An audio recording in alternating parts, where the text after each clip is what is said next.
What's up?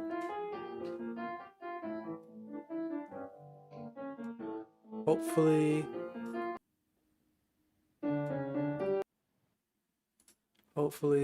you're well. There we go. We chilling today. We chilling today. Straight up, just chilling. Maybe learn a little bit about psychics, authenticity, DMT.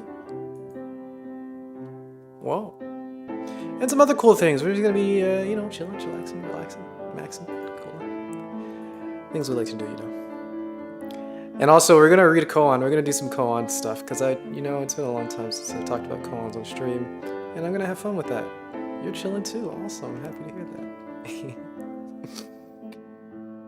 So we're gonna read a little bit of koan stuff because we need some koans in our day. What do we need? We need koans. When do we need them? We need them now.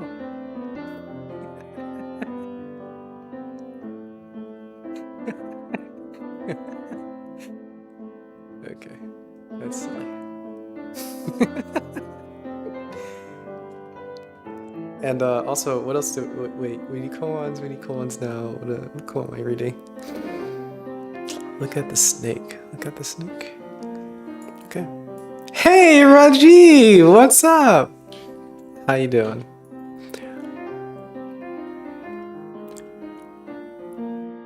Okay. Is my music too loud? Can I please explain a quote to you? Link the quote. It will be explained. We can do it very easily, I'm sure. We can very simply, very easily clear up this quote. You're not able to understand it. We can do it.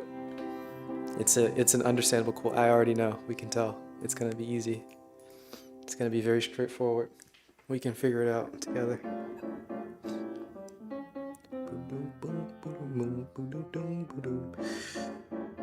Now you see, I got a little bit of different teaware today.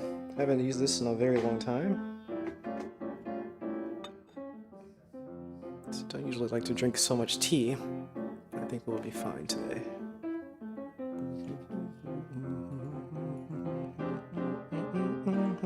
Okay. Well, as you're finding that quote, we're gonna try our best to do some koans. Just one koan. Maybe two koans. Maybe a couple koans. I'm not sure. Oh my goodness, this is a good one. Maybe. Self-refuting idea. Please explain the quote from Kierkegaard. Okay. Okay.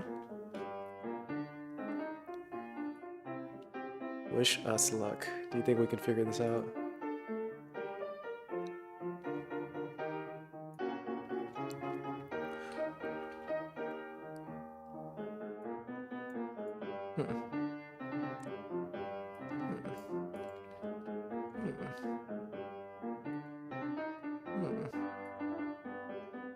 Okay, well, let's get a quote from Kierkegaard. Soden Kierkegaard. What kind of name is that? Okay. The idea can be solved. This is from Wittgenstein's Tractus. Don't know what that means. The Tractus Logical Philosophus is an unusual example of a self-refuting argument in that Wittgenstein explicitly admits to the issue at the end of the work. Okay, this is from Wittgenstein. My propositions are elucidatory in this way. He who understands me finally recognizes them as senseless. Oh, senseless. When he has climbed out through them, on them, over them, he must, so to speak, throw away the ladder as after he has climbed up on it. Okay, so you remove the idea. Once you get it, you drop the idea, I guess. The propositions are elucidatory in this way. You understand it, you drop them. That makes a bit of sense. However, this idea can be solved in the sense that even if the argument itself is self-refuting, the effects of the argument elicit understandings that go beyond the argument itself. Okay, Kierkegaard says that. Okay, that also makes sense, right? The argument is not the argument. The argument is like slightly more. The argument is like a meta thing. So what you get from the argument is not just understanding the argument itself, you understand the nature of, well, anyway, that you understand something beyond the argument. So you can drop the argument and still understand more. Okay, Kierkegaard, in response to this sort of idea here, the reader, that's you and I, the audience, us, we can understand that the understanding of a revocation, the understanding with him as the sole reader, is indeed the revocation of the book. Okay, so when you understand the book, you revoke the book, you get rid of the book. Like you don't like the book anymore. The book is nonsense. Okay. He can understand that to write a book and to revoke it is not the same as refraining from writing it. That to write a book does not demand to be important for anyone is still not the same as letting it be unwritten. Okay, yeah. So if something's not important, right? I mean, the title of this stream today is You Don't Want Enlightenment. It's very similar. It's extremely similar. There's like, if you learn something that's senseless or useless, right? Like if you start learning Zen stuff or Advaita stuff, it's not helpful, it's useless. But the uselessness of the Advaita in understanding how useless it is and throwing it out and getting rid of it is different from like never having actually encountered it and never understanding how useless it is. And that's what Kierkegaard is pointing out. So if you read a book and at the end of the book says this is a useless book and you shouldn't waste your time, and you understand that, that is very different from actually just not reading the book. Yeah. Did that make any sense? Yeah. Okay. Understanding revocation, sole reader, revocation of the book. You can understand that to write a book and revoke it is not the same as refraining from writing it. Yeah. So to understand something and then to like throw it out is not the same as never understanding it in the first place. I think that is an acceptable explanation. Hopefully you think so too. Boo boo. Do do do. Oh, I don't have tea. Oh, crap. Okay. Get my tea.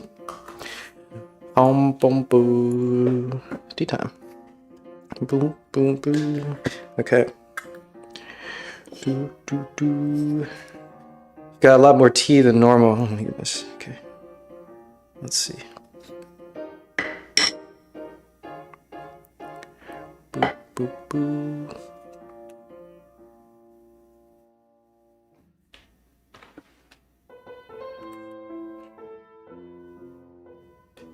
Hopefully you all are well and drinking a lot of tea yourselves. I don't often use... It's been a long time since I've used this clay teaware, so I'm very happy about this. And, well, it's 200 milliliters, so I gotta use a lot more tea than normal, than I usually do. I usually drink 50 milliliters, so I'm usually drinking like 2 grams of tea. It's not very much. These days, though, today, I'm gonna have to be drinking a lot more. Let's say 12? It's a lot, but not too much. 12 grams? We can do 12 grams, right? Something like 12 grams. Okay, 13 grams. Perfect.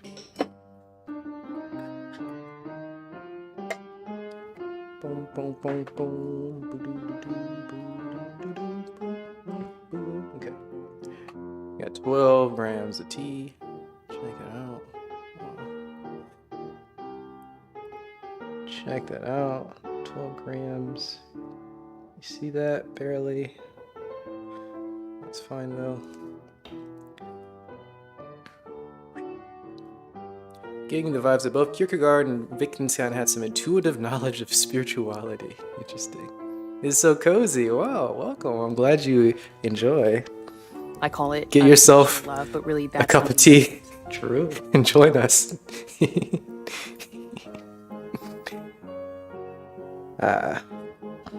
12 grams, 13 grams of lovely pu'er tea. Excited for that. Ooh. Okay. And that was fun, Wittgenstein, but now we're going to go into a little bit weirder territory. I think they may have had some intuitive spiritual knowledge, so let's get directly into some weird spiritual knowledge and see what we can get. Now, I'm not sure if we can understand all of this. Like, we've got a weird introduction, and we're just going to read the case. Well, we'll read the introduction too, but we're not going to try to understand it.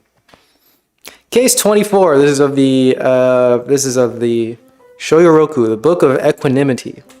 We're trying to cultivate equanimity. We want to make sure, and we want to notice all the places where we get caught, where we get excited, where we get agitated. And we want to smooth it out so that we're nice and chill. We can cultivate that by looking at something that's going to give us a very strong assault on our intellectual mind. And hopefully we can learn how to smooth it out a little bit. Suppose, look at the snake. Introduction: the carp of the eastern sea, the turtle-nosed snake of the south mountain, Fuke's donkey brays, Shiko's dog bays. They do not fall into the ordinary track, they do not wander into the beast kind. Just tell me, whose way is this? I don't know. Whose way is it? I'm sure we'll find out. Okay, the case. let's just say that didn't mean anything and it has nothing to do with anything. But maybe for some of you guys you can catch it. The case. Seppo, instructing the assembly, said, "There is a poisonous snake on the south mountain. All of you should look at it carefully." Chokei said, "Today in the Zen hall there are many people who have lost their bodies and their lives." Oh, wow. A monk told Gensha this whole thing. Gensha said, "Only elder brother Ryo could say something like that. However, I wouldn't talk like that." The monk said, "Then what would you say, master?" Gensha replied, "Why does it have to be the South Mountain? There's a poisonous snake on the South Mountain, but why does it have to be the South Mountain?" Unman threw his staff in front of Seppo and acted frightened.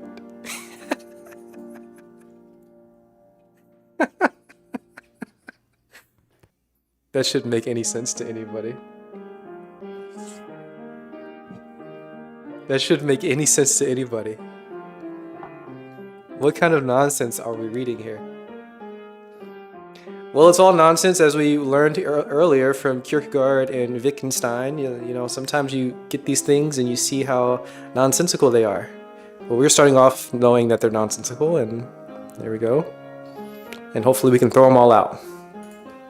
But let's understand. Hey, benevolent elephant. 77 benevolent elephants. I can't even say it. What is this? Pick one. Pick one. Well, we're reading the Shoyoroku right now. Just one koan. Okay, we'll read one at some point. Shinryu Suzuki. Okay. So I don't know what the heck any of this means. Well, I mean, obviously I kind of understand some of it, right? Some of it.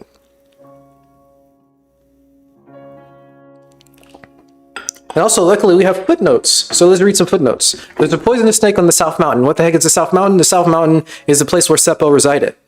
So Seppo is saying there's a poisonous snake where I live. Where does he live? Well, presumably he's giving a lecture, right? Instructing the assembly, so he's talking to the people that he instructs, his monastics, where he lives. I mean, he's residing where he is. Does that make any sense? He's saying, there's a poisonous snake here. Look at it carefully. You guys meditate, and you look at something very carefully. What happens when you look at it very carefully? Today in the Zen hall, there are many people who have lost their bodies and their lives. When you really get deep into meditation, potentially, presumably, possibly, maybe, I don't know.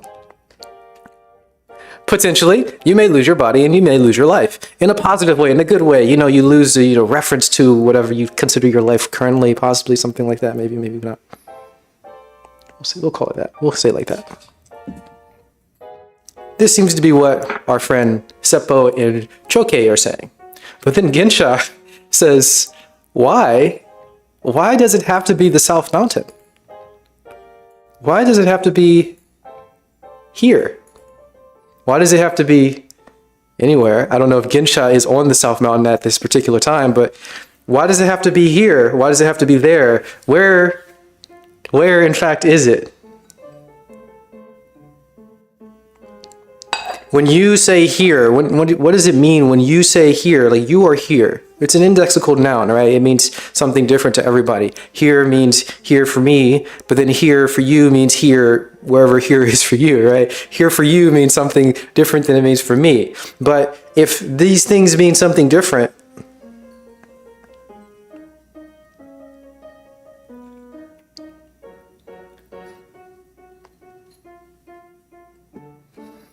they're like the same, but they're different because they reference different things. They're indexical nouns, so they're the same in some sort of meta sense, I guess, and they just kind of mean here. You know what here means, but then they also mean, like, it means something different for every person. But if it means something different, then it's not the same. What am I saying? I don't know. Gensha says, why bother using the South Mountain? He's pointing to the world of absolute difference. Yeah. Oh, yeah. Oh, okay. Exactly. Yeah. Okay, from Gary Wick. Jerry? He's pointing to the world of absolute difference. Everybody and everything is equal in the true Dharma. Yet, there's a South Mountain, there's a North Mountain, there's old woman, there's young man, there's good and evil. Gensha's absolute difference is not ordinary difference. It covers everything and swallows heaven and earth. It swallowed itself too. Choke is expressing that. And form is emptiness. Gensha is expressing emptiness is form. Yeah, something like that, right? Something like that, definitely. Something like that. So why does it have to be here?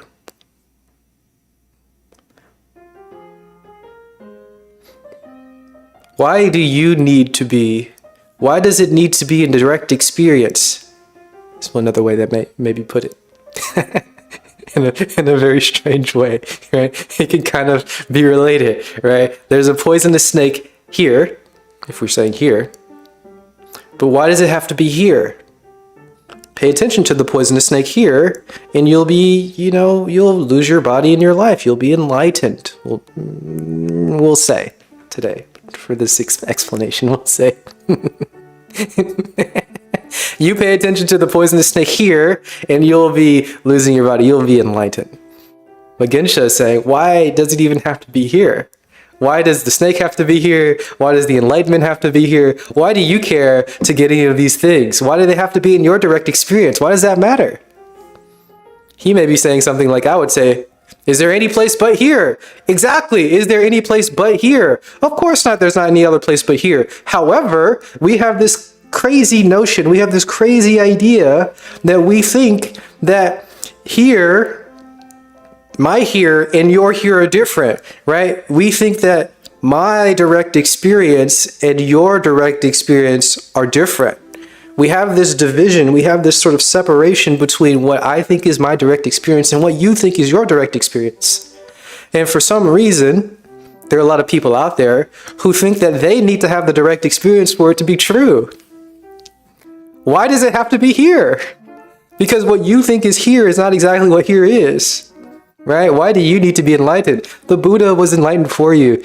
Jesus was enlightened already. When did they get enlightened? They got enlightened here, right now. But where is right here, right now? You think it's right here. You think it's whatever it is that you're experiencing. But what you think you're experiencing is not exactly all that you're experiencing. You're experiencing way more than you think that you're experiencing. Too much choke, not enough gensha. Am I saying that emptiness is form? Wait, choke is expressing that form is emptiness. Form is emptiness. So apparently I'm saying too much of the form is emptiness. And Gensha is not saying that.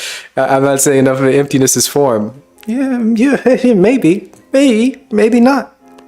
Why do we need enlightenment? They did it. The Buddha did it. Jesus did it.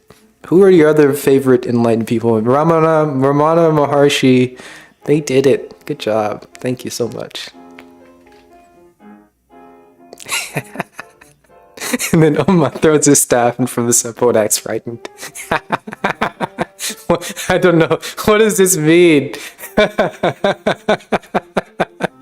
Hanuman just drops his staff. Ah, a snake.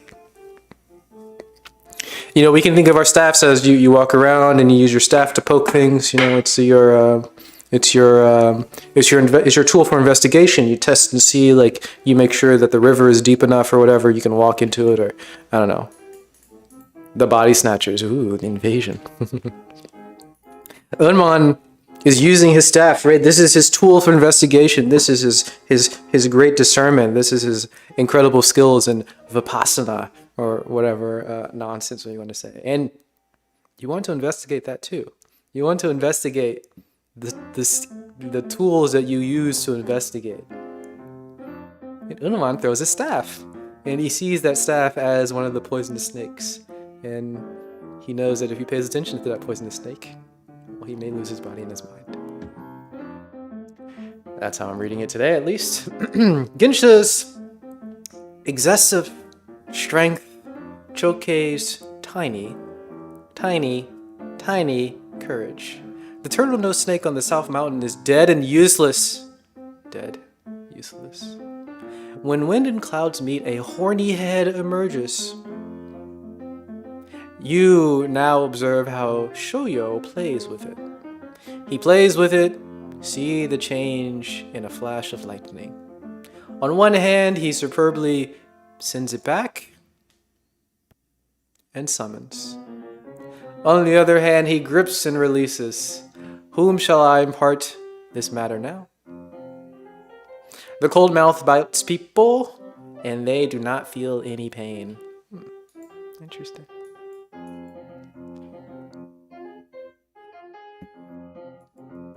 Okay, I'm not sure that made any sense to me, but it was fun to read. Hopefully you can smooth out a little bit of the logical weirdness that was presented here today. Because we're trying to develop equanimity in this beautiful book of equanimity. Wow. Okay, just one is enough. Okay. ShinryuSuzuki.com, Inside the Gate. Why would somebody spell out .com? Well, someone did it, so he did it. Every day is a good day. Today. Man, do we want more koans? Transcripts of koans? Or just random things? What do you guys think? Preface, all beings have Buddha nature? Do they? Do they? Don't say a word. The time is now. Candy. Let's go to candy. Caught my attention. Alright, this is from the 60s. Shinryu Suzuki. Let's check it out. This is it? It is so short. Okay, it's not enough. So we'll read this very quickly.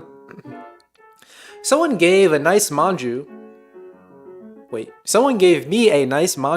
my favorite Japanese confection. Okay, confectionery something, okay.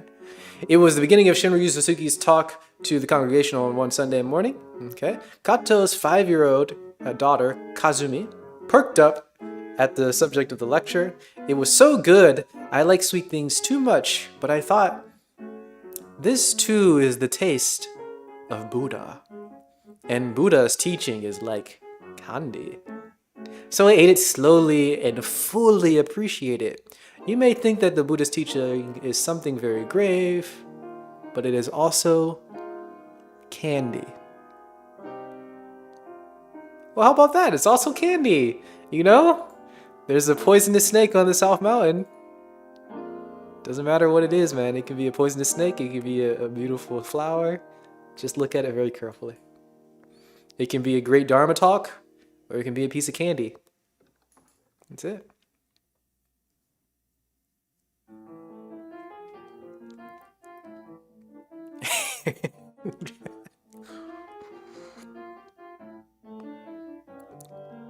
Gonna give you a T101. Seems like I'm really into it. I'd like to hear the value it has to me and why. Haven't looked to it and you want to know more. Well, this talk says it all, right? I ate the candy slowly to fully appreciate it. You may think that the Buddha's teaching is something very grave, but the Buddha's teaching is also candy. Um, replace candy with tea, and there you go. My grave is candy.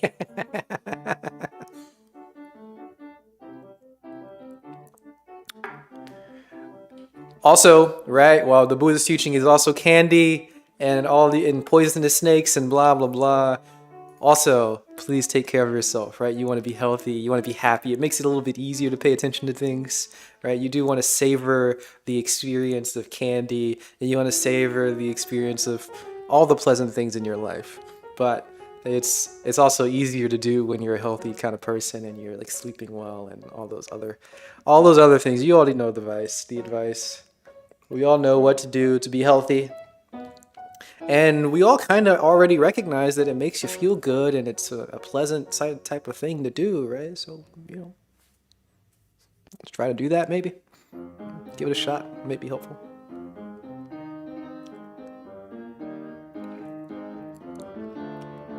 So, this is pretty much the whole pursuit for drinking tea. It's really something arbitrary. It doesn't really need to be tea. It could be anything. For me, I like tea. And drink tea. And the goal is to make it better. Goal is in air quotes here. You want to make your tea better. And you can really easily figure out what things are what things contribute to a better experience of your tea.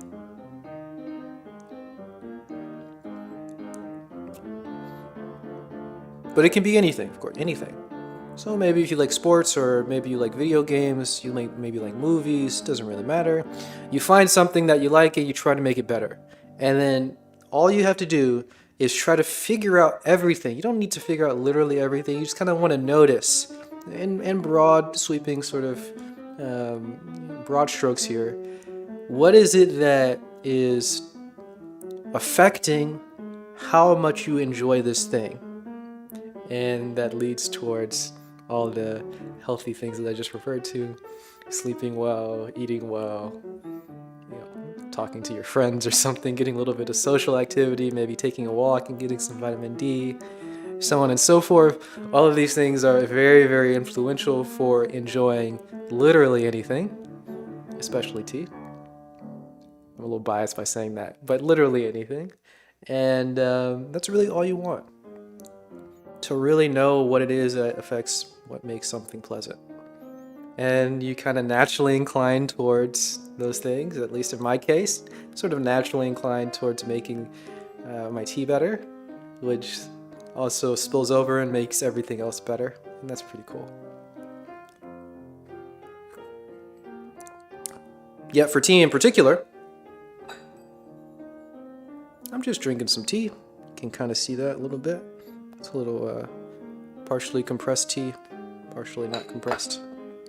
Some pu'er tea, Chinese tea. And you just brew it in little steps. It's pretty cool. The goal for the tea is generally to make it nice and sweet and nice and thick and get some interesting mouthfeels and lots of pleasant flavors. But you also don't want it to be very bitter. And a very easy way to do that, get some whole leaf tea, use a lot of tea, and use a little bit less time in your steeps. So we steep for 30 seconds or so.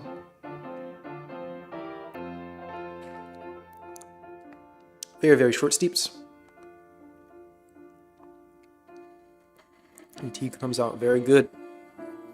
Just close your eyes and kiss the cup. Yeah. Wow.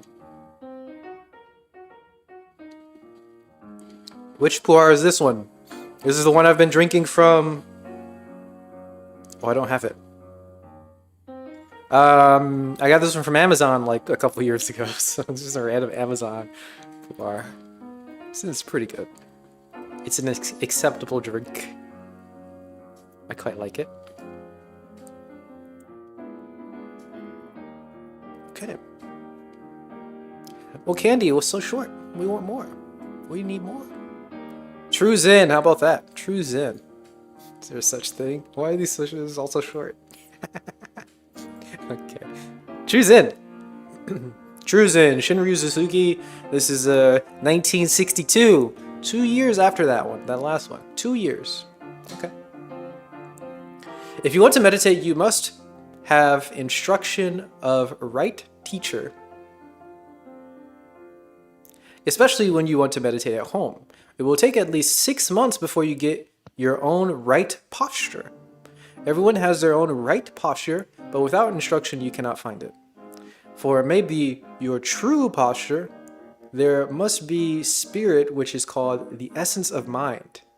Without spirit, it cannot be your own. So we say, when you become yourself, then Zen becomes Zen.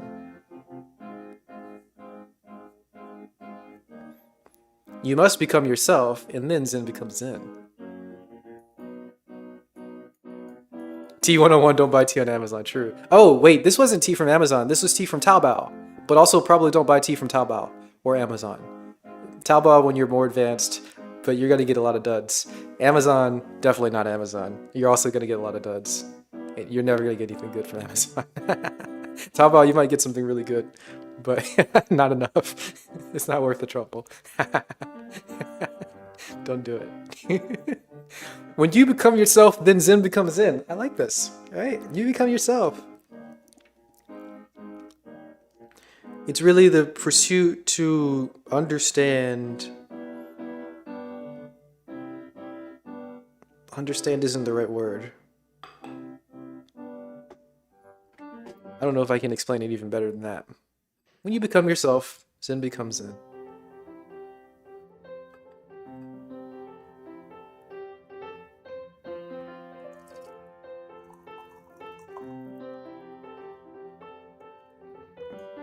I don't know if that was timed. That was more like 10 seconds, 5 seconds. That wasn't very long. Very short steeps.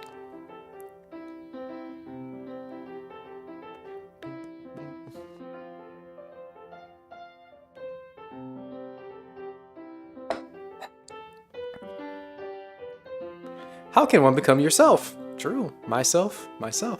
How do you become yourself?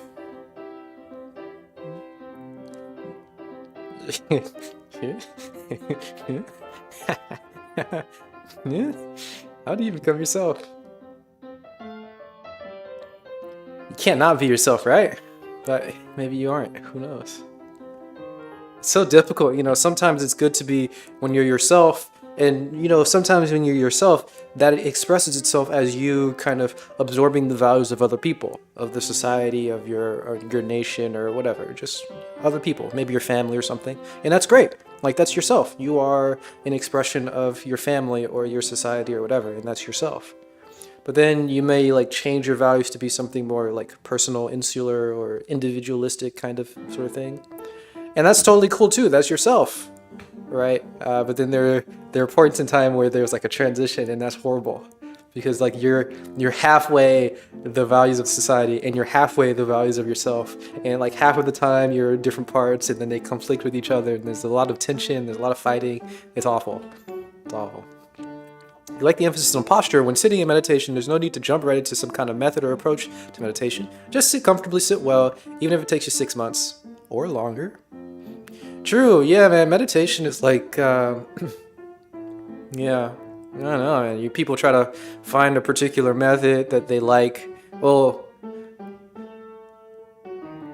I say that a method that you like, which is probably fine to look for a method that you like. It depends. Some people search too much for something, but other people don't search enough. Right? Some people look for methods that are sort of granted from on high that other people say that are beneficial, as opposed to checking it out themselves and determining if it's beneficial. Some people are looking for a particular posture. Some people are trying to sit in the lotus position when they haven't done a day of yoga in their life, and they don't have their own right posture. They're trying to figure out the posture as opposed to finding their posture. Right? The poisonous snake is on the South Mountain, right? It's here, so you got to figure out what's good for yourself, man. Personal direct experience is very important. You can't rely on other people. they have different experiences, okay? Why are these so short? Squares in. is from 1962. Squares in, so we don't want to be any squares, all right? We're hip. We're hip cats. We don't want to be square. I think. Let's find out from the teaching. The idea of emptiness does not mean annihilation, true. It means selfless, original enlightenment, which gives rise to every existence. Once selfless enlightenment takes place, every subjective and objective existence resumes in its own nature, the Buddha nature, and becomes a valuable jewel to the person who has attained it and to us all. In Mahayana Buddhism, every teaching is supposed to be based on the emptiness. Emptiness is all empty. Remember, self-refuting idea? It's all it's all empty, okay? You use it, you climb up the ladder, and you throw the ladder out. It's all empty. The Tendai sect emphasizes the Lotus Sutra, the highest of all sutras. The Kegon sect bases their teachings on the Kegon Sutra, the first sutra told by the Buddha on his original enlightenment. However, each sutra has its incomparable absolute value when accepted under special circumstances. Original enlightenment makes the acceptance possible. How we accept is the practice of Zazen. This practice is called the wondrous practice. Oneness of enlightenment and wondrous practice is the ultimate purport of Zen Buddhism, as well as Buddhism in general.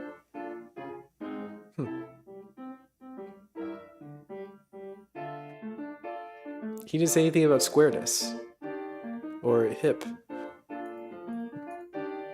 Why are some meditators so keen on keeping one's back straight? So you want to keep your back straight because of Kundalini stuff. I mean, not Kundalini stuff. I mean, it's sort of related to Kundalini and stuff. But sorry, let me not give a spiritual answer. So you want to have your back straight because it makes it easier to meditate for a long period of time. So if you're doing, if you're lying down, obviously you could meditate for a very long time, as long as you're able to stay awake. But if you're sitting in like the lotus position or in like Burmese or any sort of like seated position on the floor, and you have your back straight, it should be very stable so you can sit for a couple of hours without falling over, essentially, without having too much tension on any particular side. You're gonna get pain maybe in your legs, but you're not gonna have like back pain if you've stretched the right muscles and all this stuff. And you're just not gonna like fall over. You're not gonna fall back or forward or whatever. If you have a straight back, you can pretty much fall asleep, or you can, I guess, lose consciousness or go into nirvana or whatever. You can do like, you can do all the stuff that you want to do in meditation and forget your body, essentially. So that's why you want to have a straight back, so that you don't topple over while you're meditating. But also, chakras and stuff, chakras aligned, blah, blah, blah. Spiritual nonsense. Okay. Well, these are so short, but okay. All right. Well, so short. I guess so short.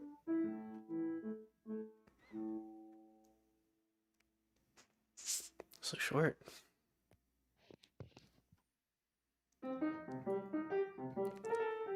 Krishnamurti doesn't sit that straight.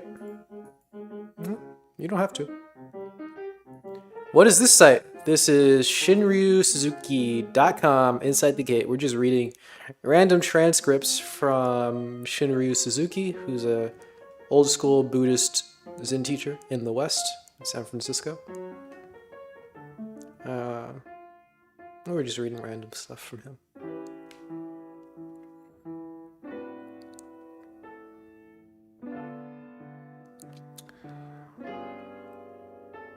All right, we're gonna do one koan because I want to do a koan. This should be easy, right? Every day is a good day is a pretty easy one, right?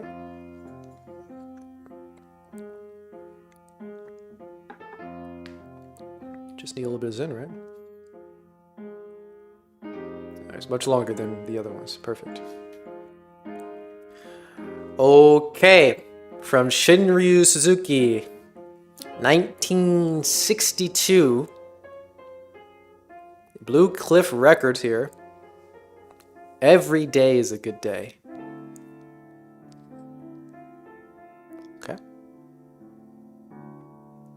This is from Unman, disciple of Seppo.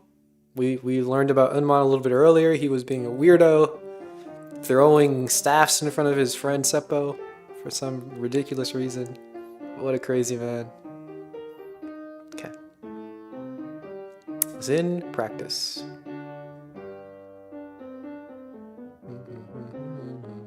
Each existence, animate, right? Each existence, animate and inanimate, is changing during every moment, day and night. The change is like a flowing water which does not ever come back and which reveals its true nature in its eternal travel.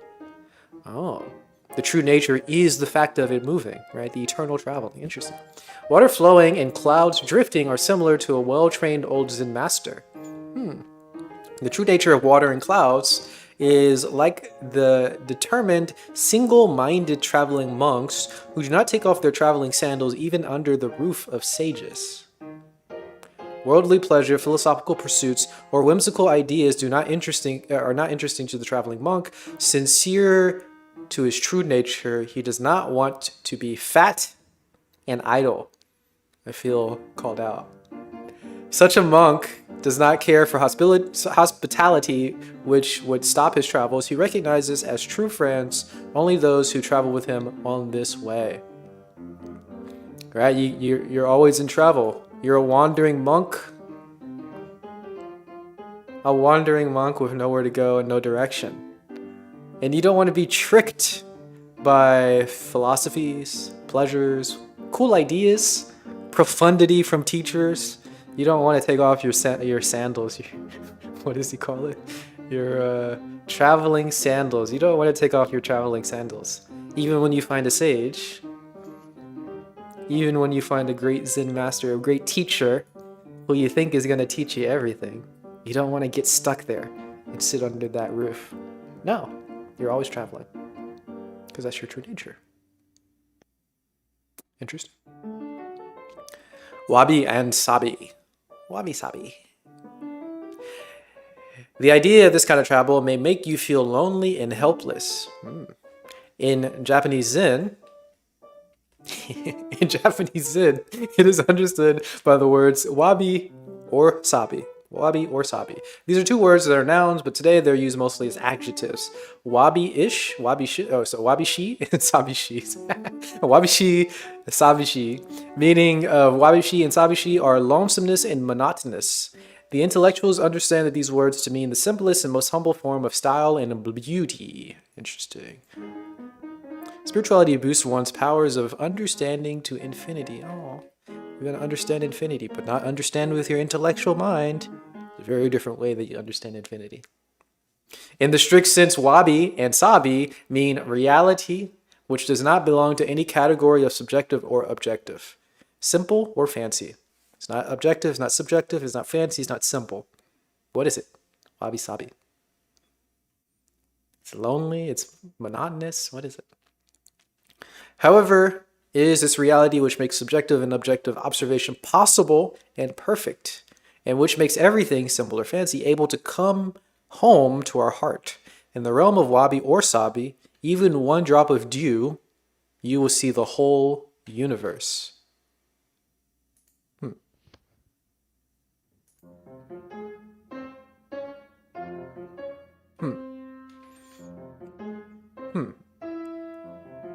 You see the whole universe.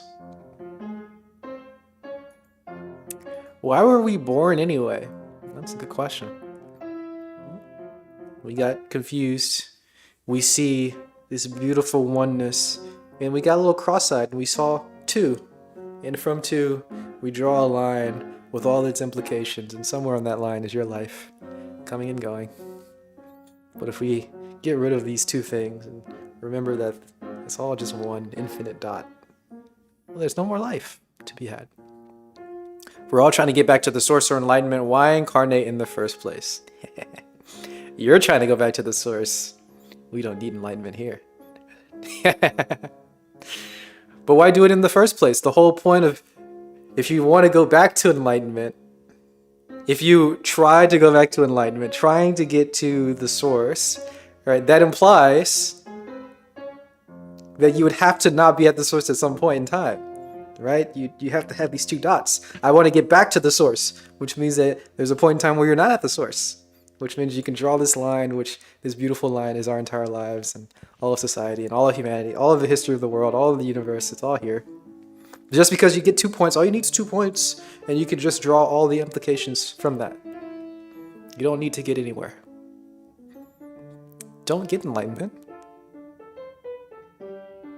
You wouldn't be incarnated.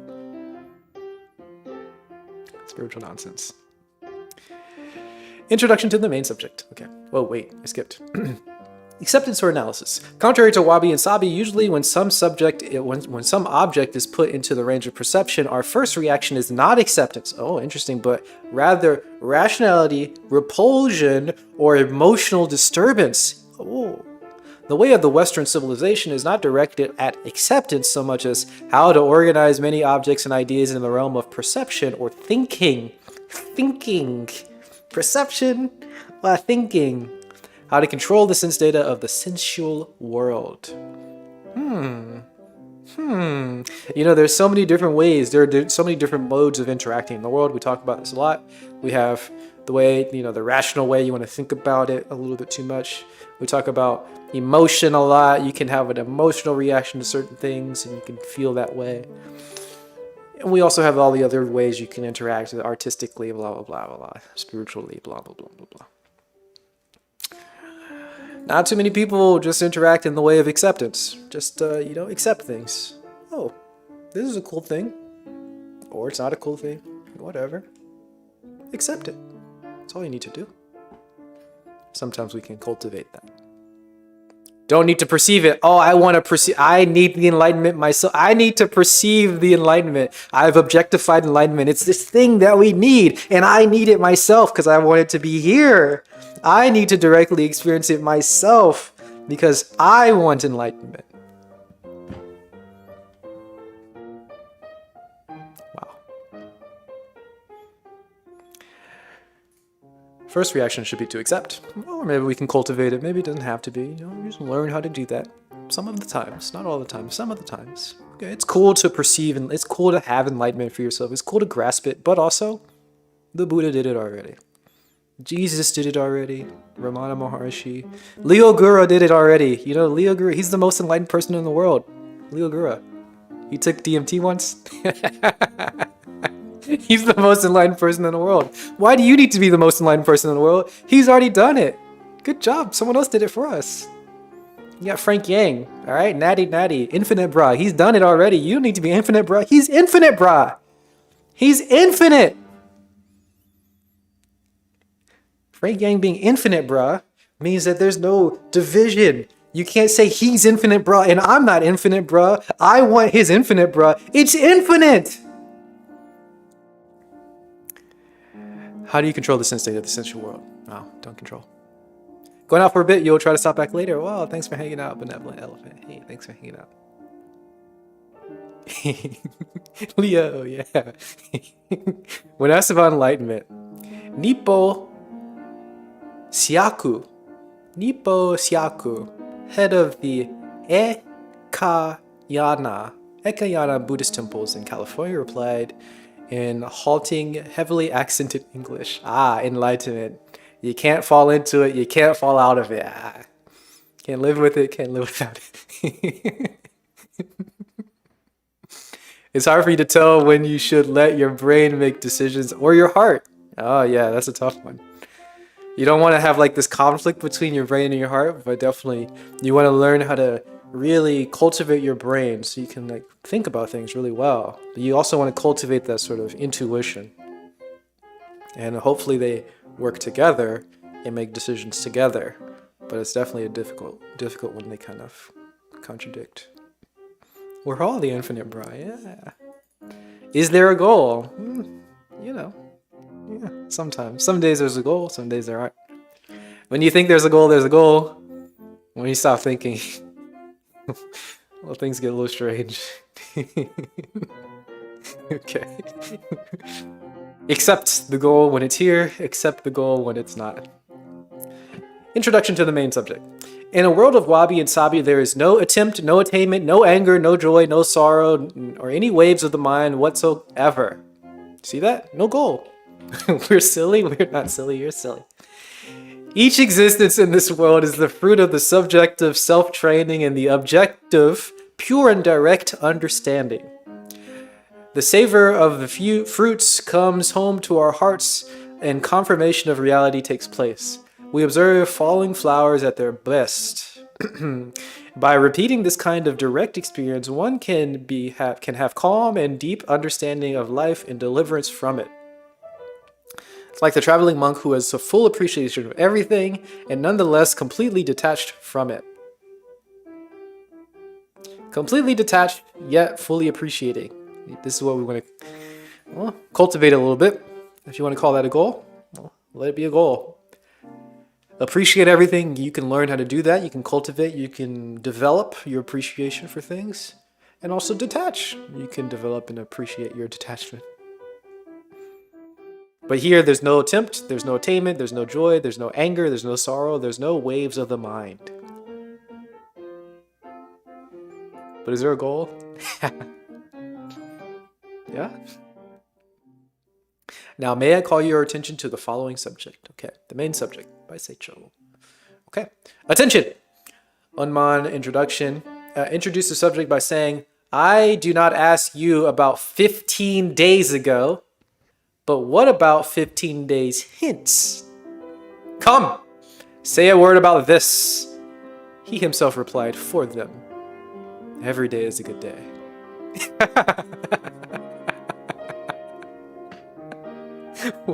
What is this? I'm not asking you about a couple weeks ago. I'm asking you about a couple weeks from now. Tell me something about what's gonna happen there. And he doesn't even let the people answer. He just answers for them. Is there a difference?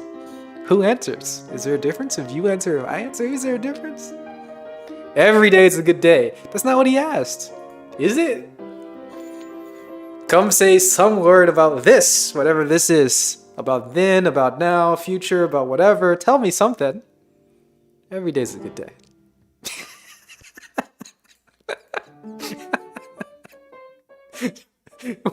Why was there so much preamble for this? And look at how big this is, like the commentary on the thing. Okay, commentary. Today does not become yesterday, and Dogen Zenji states that today does not become tomorrow. Each day is its own past and future and has its own absolute value. Today can't become yesterday. Today cannot become tomorrow.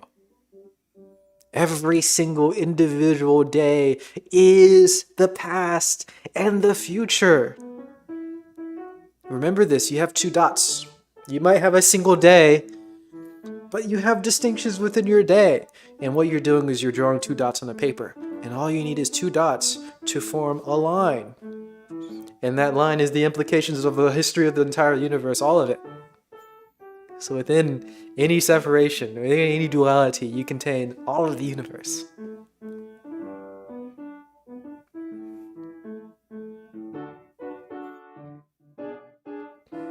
The absolute value. Each day has its own absolute value. Each day has its own implications. Each day has past, future, present. You get the picture. Hey, Felipe. Is it Felipe? Is it Philip? Is it Philip? Hey, what's up? What does day even mean? What does good even mean? Oh my goodness. Oh my gosh. Is there such thing as a day? Is there such thing as good? What does every mean? What is? What is a? Tell me a single word of the Zen. Every day is a good day. What does that thing mean? I don't know. Every moment is a complete moment of all moments, which is the moment now presents itself of all nows. I think I agree with that. It sounds sort of paradoxical enough, but profound enough for me to say, yeah, kind of, yeah. Though I don't think I get it, but I think I agree. Is there such thing as plastic in the ocean? Yes. Yeah, man, we're polluting the oceans, right? You know, turtles and stuff, they get like, turtles. Bags, paper bags, oh my gosh. Fish, little fishies, they're swimming around, they get little paper bags and stuff.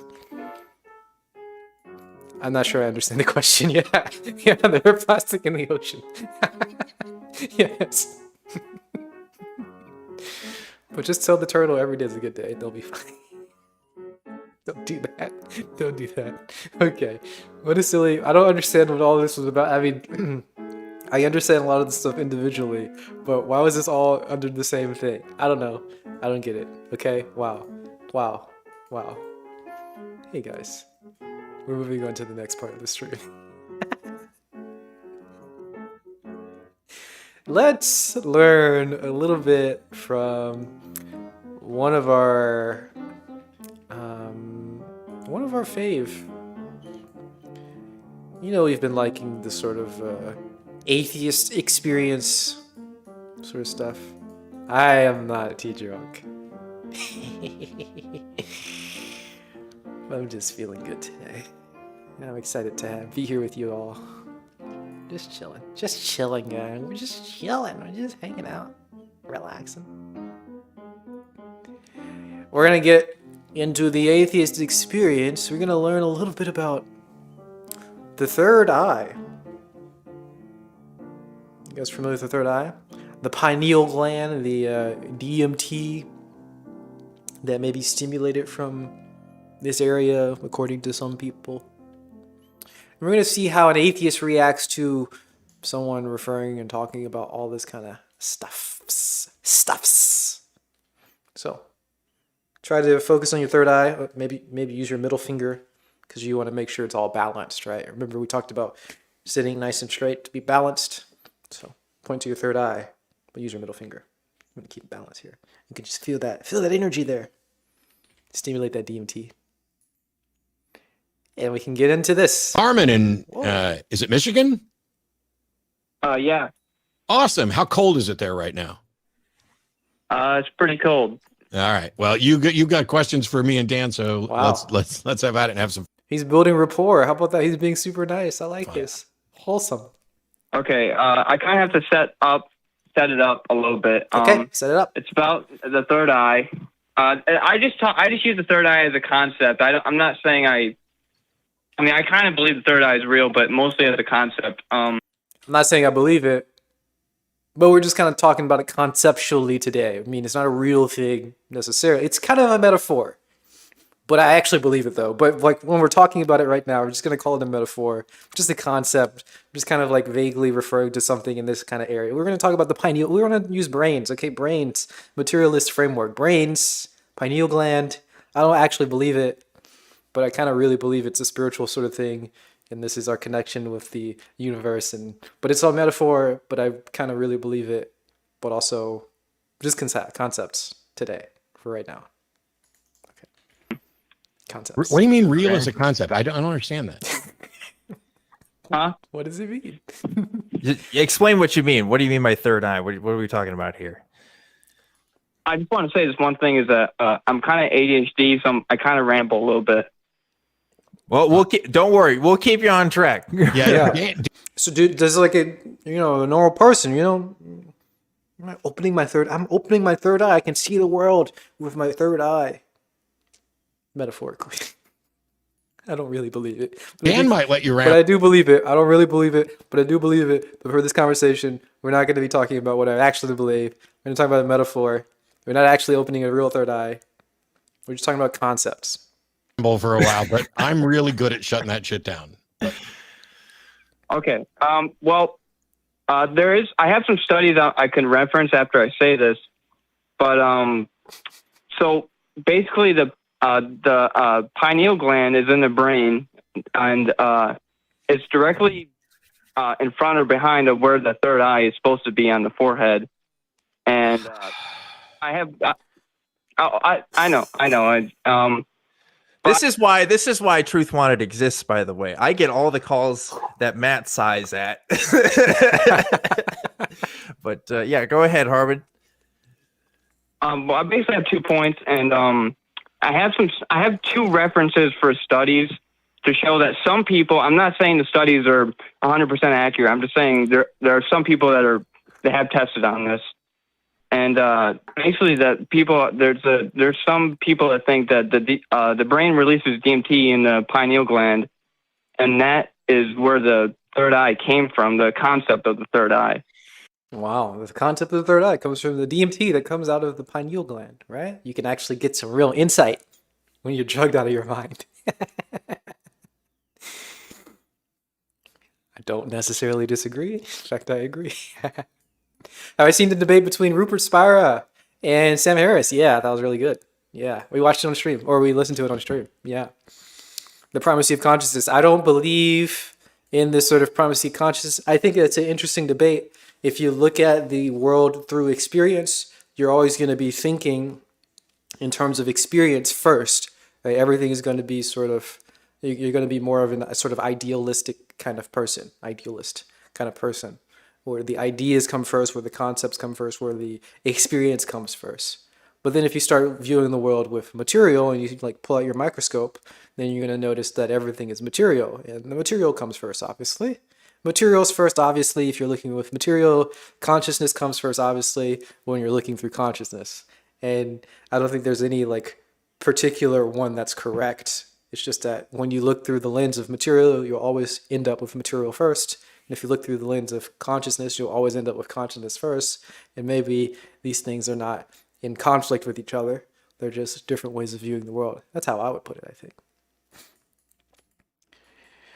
We don't need it because both DMT and serotonin are everywhere within the body. Oh, interesting. I didn't know that. The pineal gland is, it's the pineal gland of mouses. Mouses? Of mice? Third eye is the pineal gland, but they don't think it produces DMT. Oh, interesting. Seems like you know more. You're always torn between the two things. Yeah. Yeah, it's hard because like you're just, how do you determine if it's right? Which one's right? You know, idealism or materialism? It's really difficult. Yeah, but neither of them are correct. It's just how you look at it. Bike 4-Day, what's up? How you doing? How's it going? Yeah, I've heard about this. DMT. You know, from my understanding, it is true that DMT is a naturally occurring molecule in the body, right? And so there's explanations as to why, but like it's not fully understood. And the fact that we have the pineal gland and the fact that its functions are not totally known to us makes me hesitant to make any sort of claim about, you know, it's anything it can do for us. But, you know, when people talk about the pineal gland, they're usually talking about some sort of extrasensory phenomenon, right? And you're talking about the third eye. Like, are you saying that when you're talking about these studies, you know, I understand that, yeah, the DMT part, yeah, that's probably true from what I understand. But do you think that gives us some sort of secret abilities or some sort of access to the spiritual? Because that's what people usually mean when they're talking about this. Yeah, I want to get to that. I have basically 2 points, and my first point kind of sets up the first one or the second. I think he believes the it. first one is if ancient cultures, the third eye has been in ancient culture for I don't know how long, but I know it's been a long time. And the first point, if it's been in ancient culture for so long, basically, what does that mean? That's kind of my question to you. You know, people believed it back in the day, and it must be true, right? It must be something there. It must be something real about it if other people believed it. Right. Does that mean that all religions are true with everything that they make? Of course not, right? We refute lots of claims that lots of old cultures have made. Just because it's a carryover doesn't mean it's true. It's a weird argument that we're getting from here, but of course it's a common type of argument, the sort of ancestry or ancient wisdom or traditional wisdom or something like that.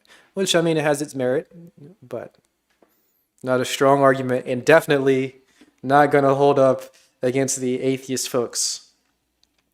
These are highly rational, logical atheist folks who are not buying into the spiritual nonsense that we like to talk about around here, around these parts. So they aren't going to buy it one bit. We can't look without consciousness. Consciousness is the base to reality. Yeah. But you can't have consciousness without material, right? So it just flips that the other way around. A person might say, well, you can't see the world without consciousness. And another person will say, well, you can't see consciousness without a brain and all the material to interact with each other to actually create the consciousness. And such as the fight back and forth, it goes. Yeah. Well, you know, there's a lot of old shit out there. I don't know if that means it has any relevancy to the truth of the world. I mean, God has been around for a long time as a concept too, and we're not big fans of that necessarily. So I don't know what ancient people believing something has to do with the truthiness. As far as I can tell, the truth of an idea is not in any way impacted by the number of people who believe it, or how sincerely they believe it, or how long they have believed it. That's not what we use to determine truth. And by the way, as a general rule, when you look at ancient ideas, they're more likely to be wrong than the modern ideas because we have learned and grown since then. I mean, some of it they're going to get right. It's not like ancient people were idiots. They still survived. But just because an idea is old doesn't mean anything. Look at Chinese medicine and stuff. That is a load of dangerous bullshit that's just been passed around all that time. It's not like we should stay away from modern, big pharma Western medicine. Well, that's the reason that the world is better. That's the reason why the average lifespan of human beings is increased. But yeah, old ideas may or may not be that good.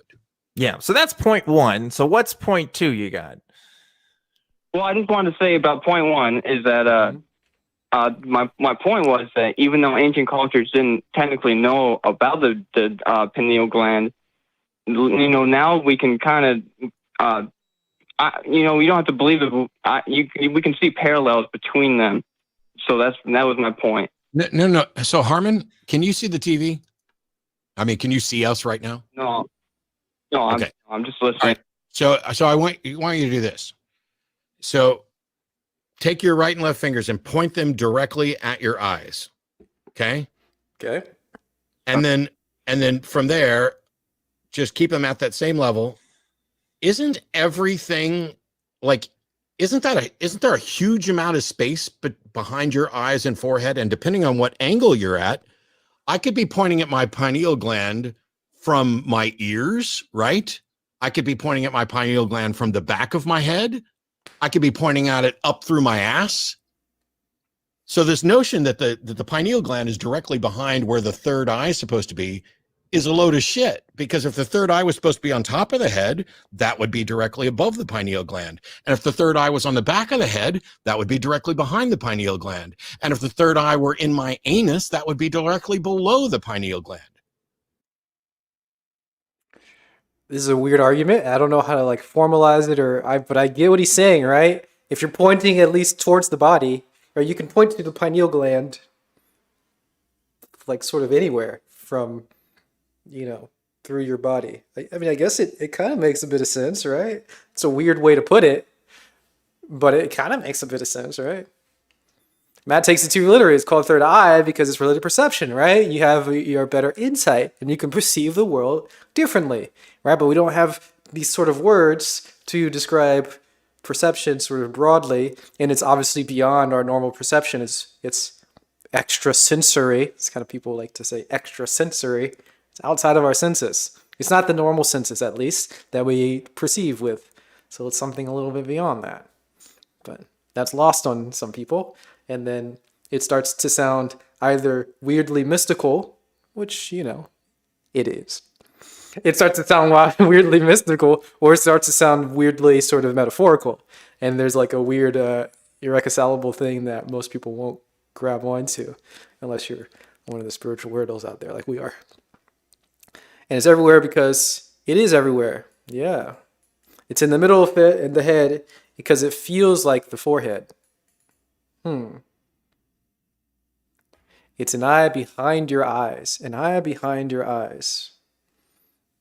I don't know. Sand is everywhere because it's everywhere. So what is it we're trying to demonstrate?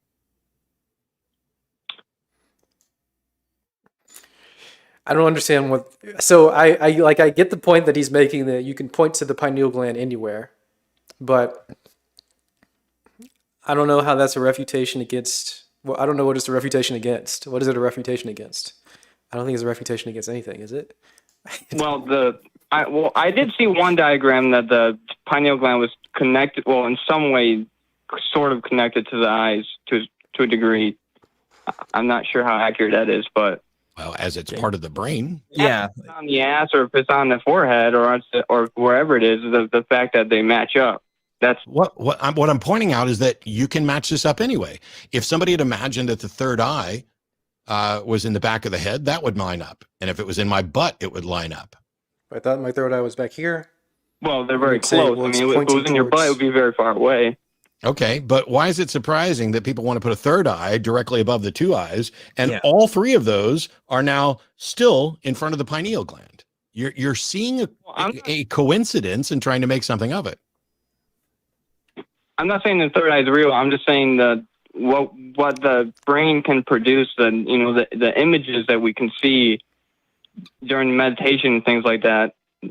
Then the parallels between them. I kind of lost myself there, but Are you guys seeing images when you meditate? That's so cool. Oh, wow. I don't think that's going to fly with an atheist or like a logical kind of, rationalist type of person. The images that you get when you meditate, they don't mean anything. They're nonsense. It's all tricks of the mind, right? It's just, whatever. It's we can talk about hypnagogic imagery or something like that. It's like when you're falling asleep. Your dreams don't mean anything either to these logical people, right? Your dreams are nonsense. It's just your brain is just like pooping out random things from the day beforehand, right? Like there's nothing. I don't know how you're not going to get any closer to understanding, to helping a logical, like these kind of rational like people understand anything by talking about meditation at all, or dreams, or any sort of weird images that we're getting. What are we talking about? Does he mean the third eye again? That he meant the concept, but he gets so like he's trying to talk about the third eye without getting into the actual spiritual concept of it and talking about like perceiving, like having like more insight or deeper insight or whatever. He's trying to skirt between that and then sort of a rational understanding of the DMT being produced by the pineal gland. It's very difficult here. This is very difficult for him. I mean, we can uphill see battle. images in our head when we meditate.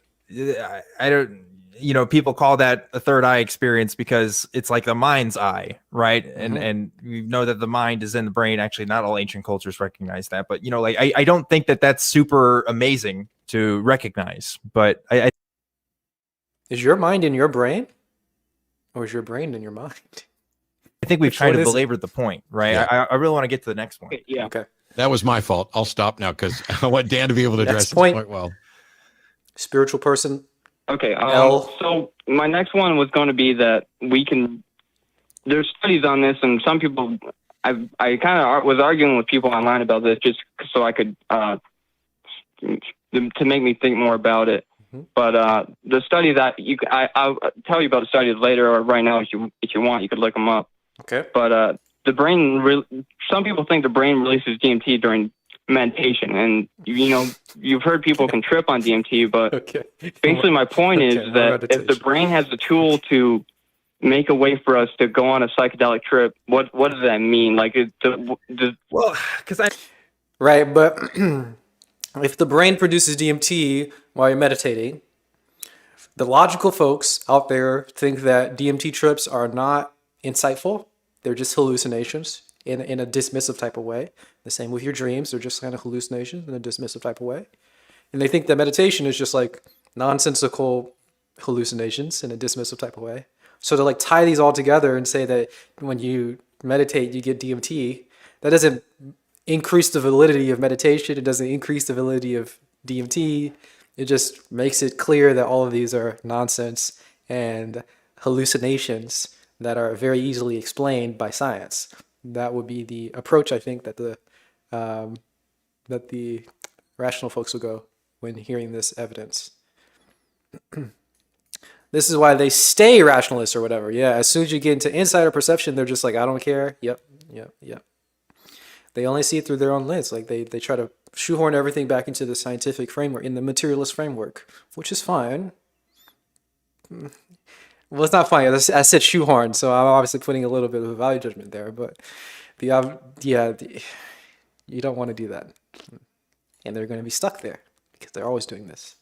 I don't think it does. I think these claims are kind of exaggerated a little bit. Like, yes, DMT is a naturally occurring molecule in the human body, but it's never to the amount when people are actually tripping on DMT. Like I get it. People have, experiences through meditation, but I don't know if that necessarily means anything. I mean, we also. For anybody who's a meditator out there,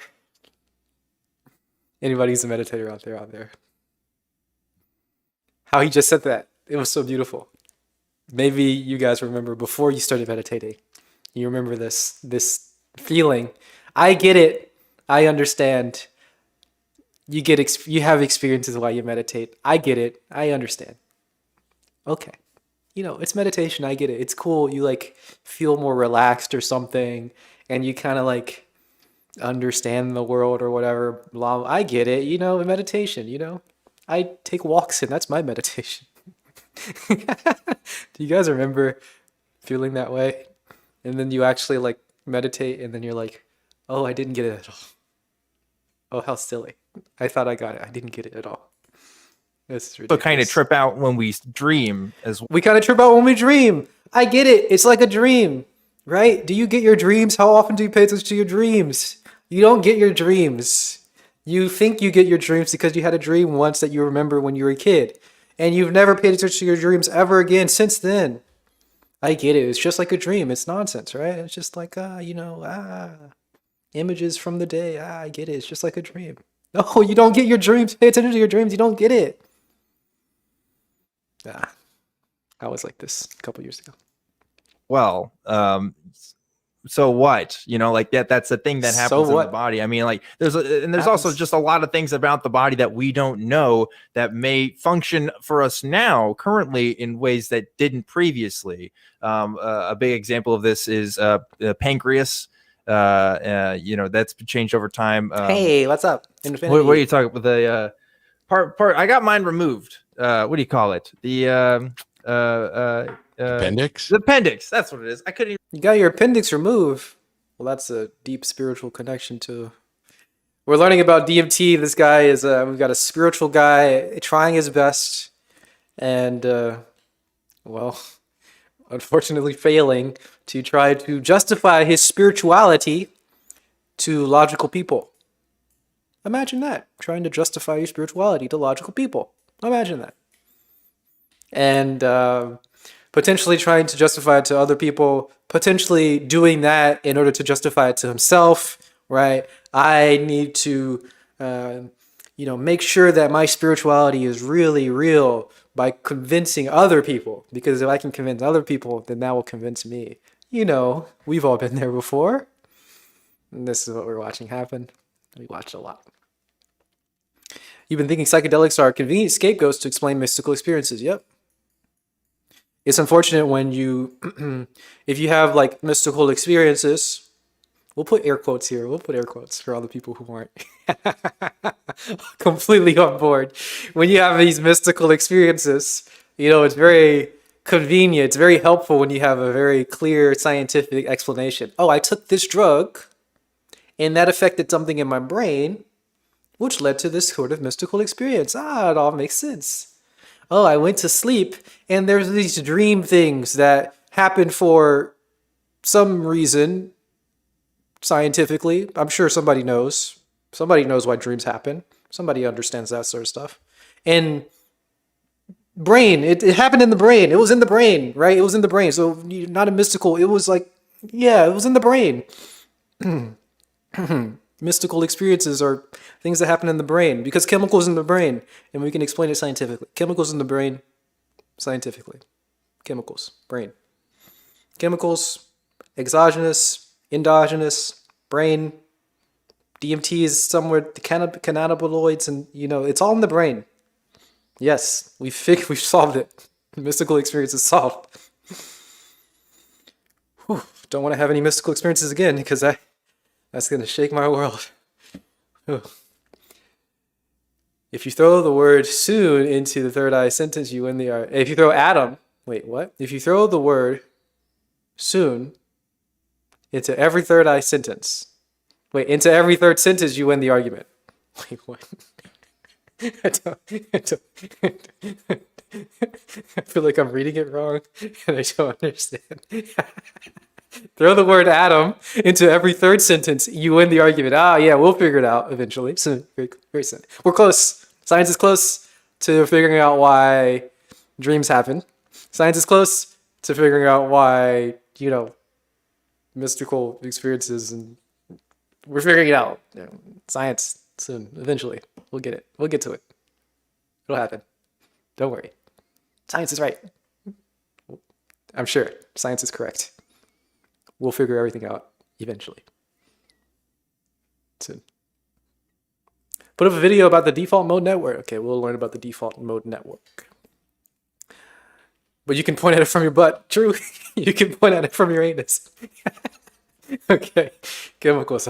Chemicals. Okay. Remember, Gosh, yeah, so here's a great thing, because Dan got his appendix removed, and Now I can- clearly, even though the appendix is nowhere near his brain or his third eye, it impacted his brain to the point where he can't even remember what it's called. Right, I couldn't remember the fucking thing. But yeah, like I got my shit removed because it was inflamed when I was like 12 years old. That had no benefit to me whatsoever. In fact, if I lived in another time period, I probably could have died from that. But like our body is weird and it does weird shit. Again, like it doesn't really mean anything to me. I don't know if it means that The body's a great mystery. It's all a mystery. So you're going to dismiss it all. Okay? The body does weird stuff. Let's just dismiss it all. It's a mystery we don't understand. Therefore, we can dismiss it. You don't want to get to either side of this, right? Of course, the spiritual people do this too. It's all a mystery. Therefore, we need to revere in it. We need to praise it. We need to pray about it. Oh, it's a great mystery. Let's worship it.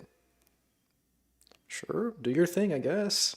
And these folks are saying it's a great mystery. Therefore, we can throw it out. We don't know what the body does. It doesn't really matter. It's a great mystery. Throw it away. Who cares? Don't be stuck on either side of this, okay? Only say God if you put particle afterward. Yep. Put it back into that rationalist framework, of course. any ancient beings or spiritual beings or God beings were trying to give us natural ways to trip out. I think that's what a lot of people think, but I don't think what we see is necessarily evidence for that. Plus, if God needed us, well, why would God need us to trip out? So we can enlighten ourselves. Can't God just talk to us? This is so silly. Yes, that's so silly. Why would God need us to trip out? Can't he just talk to us? Yes, God can just talk to you, right? God is doing that, right? If the issue with the sort of rationalist type of person, not an issue, okay, maybe I'm being a little harsh here, but the problem is like he's saying there's something magical happening. Just a random person claiming there's a magical thing happening. And then the science guy is coming around and saying, well, if we actually investigate it using our framework of science and materialism, there's an explanation in terms of science and materialism. Okay. Therefore, that dismisses any of the other stuff. What? How does that make any... You can't dismiss this sort of spiritual nonsense that the spiritual nonsensical people talk about because you can explain it somehow a little bit in terms of material. That doesn't dismiss anything at all. It doesn't matter if you can explain it in terms of material. It doesn't throw away anything else, right? This is on the level of the type of person who says love isn't real. It's just chemicals in the brain. It's just a survival strategy.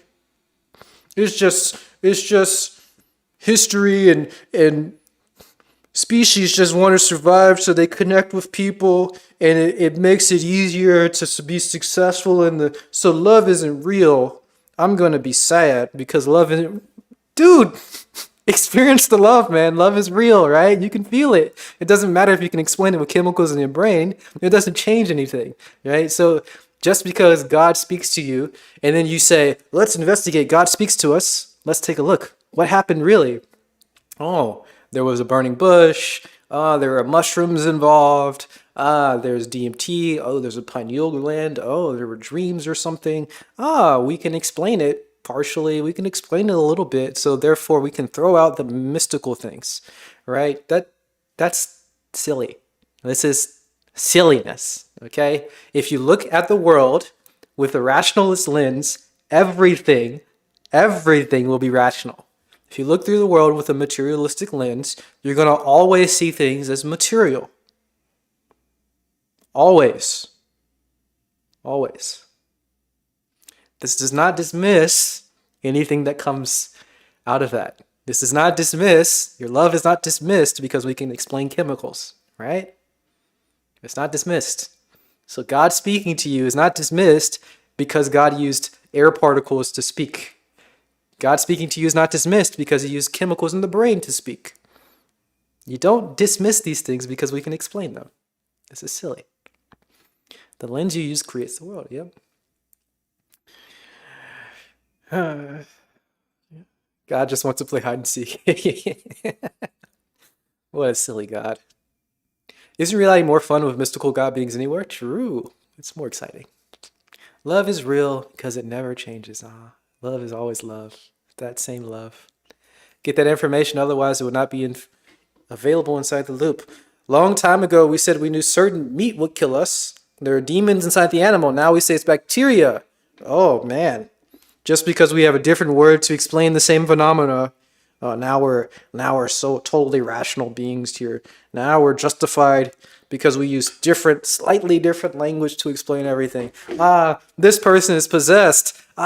This person needs therapy. What's the difference? What's the difference? Is there a difference? What's the difference? It's we're pointing to the same phenomena. Pointing to the same phenomena. You just have different words to slightly different words to explain the phenomena.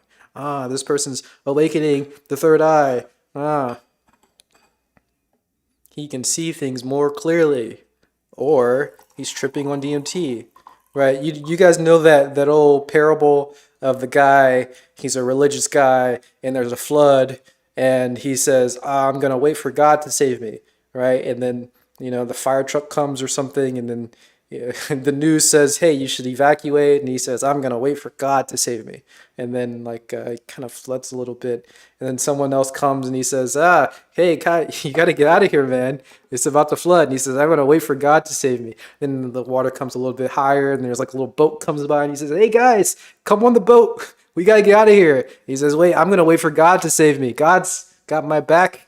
Right, then he goes onto the roof of the house, and it's a big flood, and everything's submerged. And then helicopter comes over, and helicopter, and he's like throws down the rope, and he's like, "Hey, come on, get on the helicopter!" And he's like, "I'm gonna wait for God's gonna save me," and he dies. He drowns, obviously, because he didn't get saved. And he goes to heaven, and he's like, "God, you didn't save me." And God's like, "I gave you news reports. I sent people with boats. I sent helicopters." You missed it. You missed it. Just because you can explain it with rational whatever doesn't mean it wasn't God. Anyway. I guess. Yeah. I mean, it's also going to be dependent on your specific religious beliefs and stuff. I got to figure out where this is going, Harmon, because I just looked at a picture and literally, if you go to like Wikipedia and look at the entry for pineal gland, it's teeny tiny, as I thought. And it's pretty much dead center in the middle of your head, which means I was even more right than I thought, because not only can I just point to my eyes and get to it, like everywhere, as long as I'm on the axis pointing to the center of my head, there it is. So it's not like a third eye. Well, you want nobody to be like a third eye? A third eye. Well, it's the fact that people found the third eye. Wow. And No. People did not find a third eye. There is no third eye. Just a reference here. The pineal glands. People found the concept. No, people think things, and it's either real or it's not. Yeah, the third eye is not the same thing as the pineal gland. Those are two different things. Two different things. The parallels that they line up, the eyes, it's right next to each other. It's just, it's a stretch. Yeah. He's lost steam. You hear he's lost steam completely. He didn't know. He's never looked at the picture of the third eye. He's like completely caught here. He's like, it's close to the eye. The third eye is like, it's kind of close. Nope. In fact, it isn't. Look at this. Pineal gland is not even close to the eyes. It's in the middle of the head. It's so far away. In fact, you would actually be closer. He was talking about talking to the back of the head. If you point it from the back of the head, you'd be much closer. Our, I don't think this is not looking good for our guy here. I don't think he's gonna make it work. Wish him luck. I don't think it's gonna happen though. This is Yes, infuriating. it's a stretch. I don't know. I'm glad we got there. I gotta get to some other callers, Ah. Harmon, but That's it. just if you're somewhere where, well, I'm not even going to go down that road. No. I'll say this. Okay. If you have more to say, please contact me using your third eye, and I will relay it here on the show. Not only that, but you can call into Truth Wanted to talk to Dan That's right. more about a third eye. And I'm pretty confident that at some point, Dan's going to get an expert on the third eye or the pineal gland. Yeah, I haven't done that yet, but I really should. Yeah. Yeah. But on that note, Harmon, I got to go because we're almost out of time. Wow. Contact me using your third eye, and I'll convey the message here for everybody. Wow. Man. I mean, it's funny on it's like there's like 5 layers of hilarity there that it's difficult to get into, but man. Wow. Guys, the fact of experience is enough. The fact of experience. Whoa, did you realize this? You're experiencing something. I am too. Oh my gosh. Anything that arises within that experience is, who cares? The fact of experience itself. I'm experiencing it. You're experiencing it. What else is experiencing it? Everything is experiencing it. We all have this shared being. And that is being communicated to everyone and everything in every system. We can keep it in the material world, every single bit of material. Let's get beyond the material world. Everything, arbitrarily, whether it be material, not material, fictional, past, future, present, whatever, everything has this shared being. Do you notice this right now? You're experiencing something. I am too. And everything in between us is also. That's what we're conveying. That's all you need to convey. That's the shared being. Now, how do you express that to somebody? I don't know. It's very difficult to do. How do you convey that? I don't know. But we have it.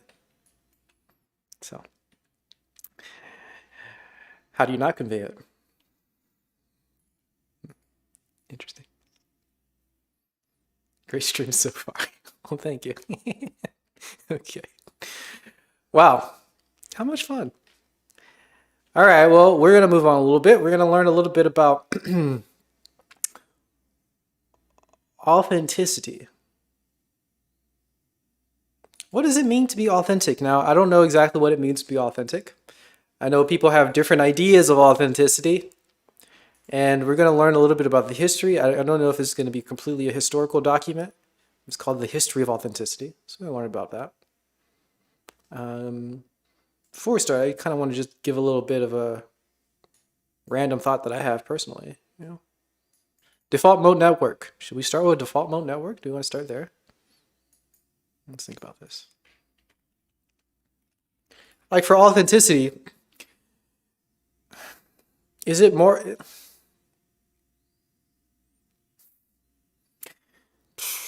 Do you want to express authenticity with like, does it mean to express yourself? Does it mean to express something else? Does it mean to...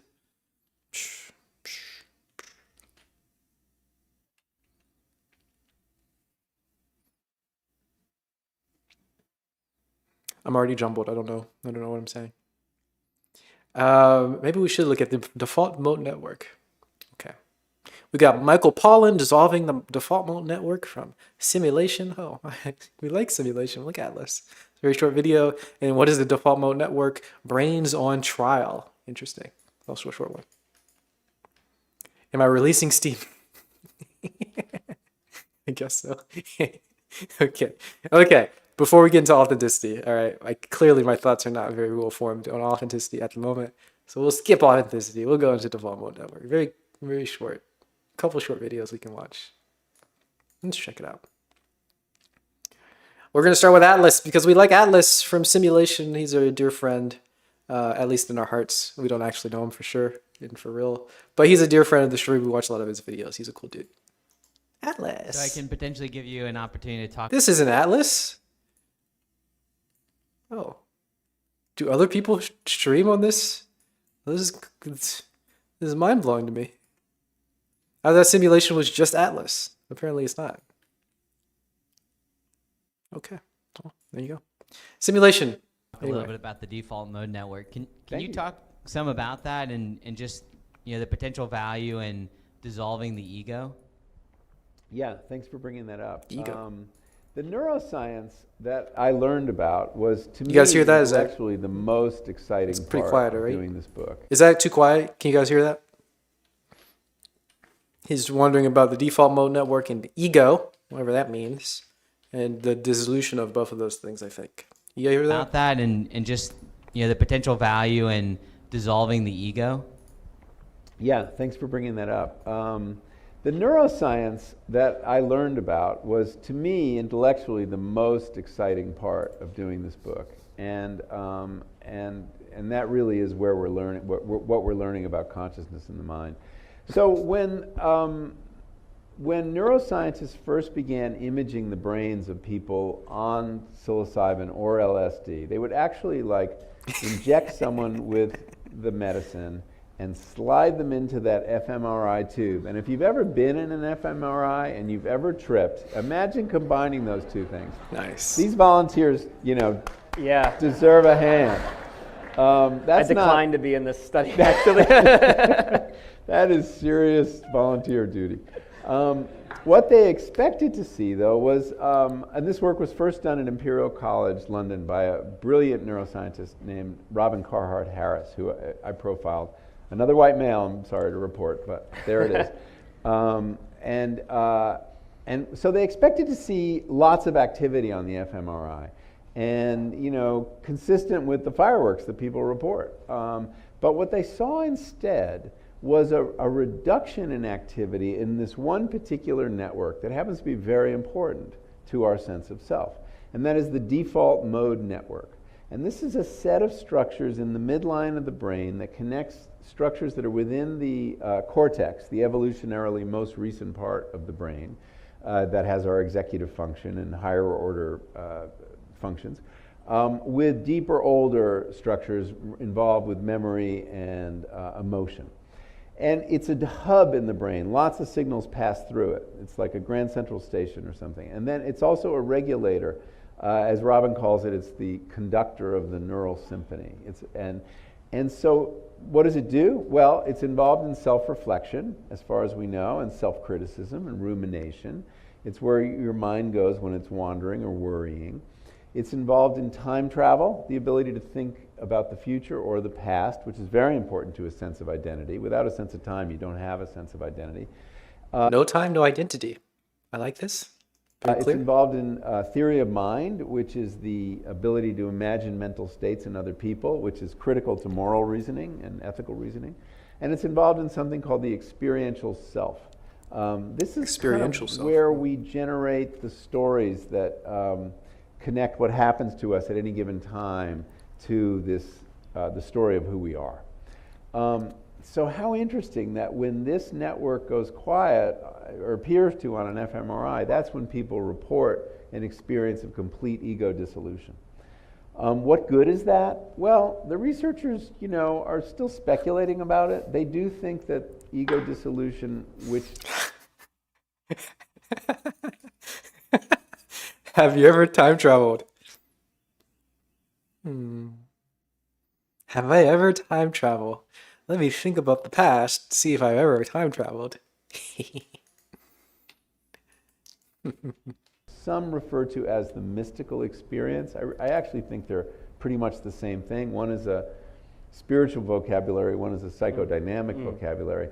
But similar things happen when you lose a sense of ego. You merge with other things because the walls come down. And that permits a reconnection with other people, with nature, with your past self. And that when our defenses are down, we can break out of the stories in which we trap ourselves. Those really destructive stories we tell about ourselves, and depressed people in particular, and addicts in particular. The story that says you can't get through the day without a drink. the story that says that you're unworthy of love. We get stuck in these loops of You are worthy of love. You're a nice person. Mostly. Okay, mostly. I'll give it to you. Not always. Mostly. Maybe some people are not nice people, even mostly, okay? But you're still deserving of love. Love is for everybody. Love is free. Love is universal. You're a good person, though. Most of the time. You deserve some love. rumination and recrimination. And the psychedelic experience of ego dissolution gives you a new perspective. It's temporary, but you see that, wow, you don't have to think that way. And those stories, they're broken. Their power over you is broken, even if just for a period of time. But having had a taste of that other form of consciousness, where you're not the victim of your loops of destructive thought, can be liberating. So that's a theoretical hypothesis of how it works, but it's a compelling one. Yeah, and I think it's really interesting, this idea of decentralizing the brain, and it's very timely considering this theme. A lot of people hear probably from the blockchain world, this theme of decentralization, and so in many ways psychedelics are like the decentralizing the brain in the same way that blockchains are decentralizing. Yeah, in that sense, they're anti-hierarchical, the experience, and actually. It's interesting. He's calling it decentralizing the brain, yet he's still calling it the brain. But I get what he's saying, right? Decentralize the center of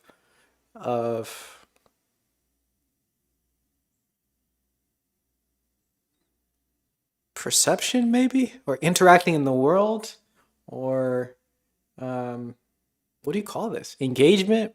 What do you call what the brain does, right? The brain processes the world and does, I don't know, something. We'll call it processing. Okay. You want to decentralize the processing sort of thing. Right? You don't need to process it all. You don't need to process it all here. You can process it all everywhere, Decentralize that processing. But it's kind of funny because he's saying decentralize the brain. So he has the ideal of brain processing being brain. They're kind of like related. They're so related that he's using the same word. So your brain is everywhere. Your brain can be expanded and you don't need to have any divisions between things. And you can do that by breaking down some of these barriers. So you're decentralizing the brain, but you're really decentralizing your process, because brain means brain, but it also means processing. It's pretty interesting. Is anyone here already dead? Is anyone alive? Depends on what you mean. I think we're all alive. Actually, those of you who have the book in your lap, look at page 318. Sorry, not everybody has it, but go outside and look at page 318 later. And there's a map of the brain on a placebo and on psilocybin. And so there's a perimeter in this map, and every circle represents a different brain network. The brain is organized in these networks. One deals with locomotion, one deals with the visual cortex. And there are a few big highways in the first illustration. I don't know if you can see this from here, but it's and when the default mode network goes down, all these new connections form that have never existed before. The brain is temporarily rewired, and suddenly you have this explosion of new pathways. And we don't know what's happening on those pathways. They could explain synesthesia, right? The phenomenon of tasting a color. That may be the cross-wiring of two brain networks. Or the new insights or metaphors that people report. Those may be a new way to connect dots. That's the exciting work, is to figure out what's going on in that new map and what kind of thinking happens. But the fact is, the brain is being wired in a new way, temporarily, and that temporary rewiring can have lasting effects. Wow. Can temporarily rewire the brain using some psychedelics, I guess, or meditation or whatever it is, dissolving that default mode network that's making all these divisions. This part is for this part is for that. You get rid of that, and then everything's really nice and interconnected. Yet, unfortunately, as we do the studies, we still focus on the brain. Does the connectivity limit itself to the brain?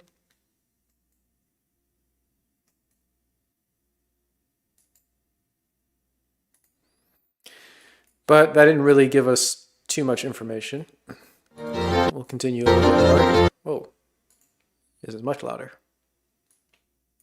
Meditation does the same thing, yeah.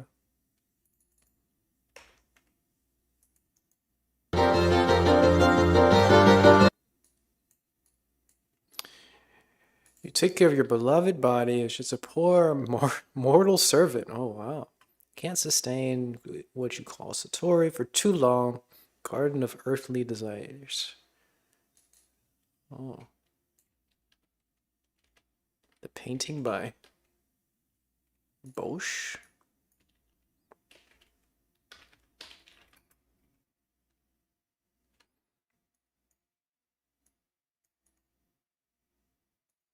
Oh, wow. Look at this painting.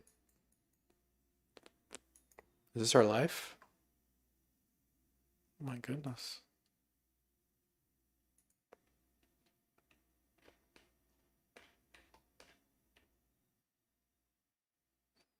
We gotta do some more art art streams. That'd be cool.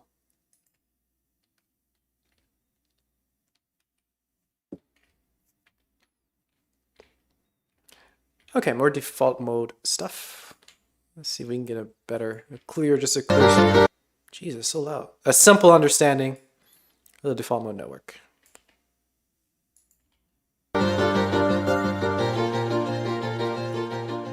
What is it? What do you understand so far about that default mode network? It's quite an elaborate system, and if you take a look at its individual parts, you have to come away with the sense that the functions we can now associate with that have a self-referential component to them. Meaning what? Meaning well, for example, that something is going to affect me? There is a self-referential connection between the memory and me as a person. That we were an actor in the event. What did I have for breakfast? Where was I yesterday? When did I meet this person? And so forth. So memory is a component of it, but it is a special part of memory, it seems, that has this self-referential component. Something else that is very important, if you then leap to the front of the default mode network, one of the distinguishing features are the areas there that are very often associated in general with emotion, but more specifically about the evaluation of incoming information to the brain. Is this good? Is this bad? Is this dangerous? And whatever. And then it would be based on previous experience? Almost for sure. And actually, it has also been associated with the mental state of other people. In other words, this theory of mind.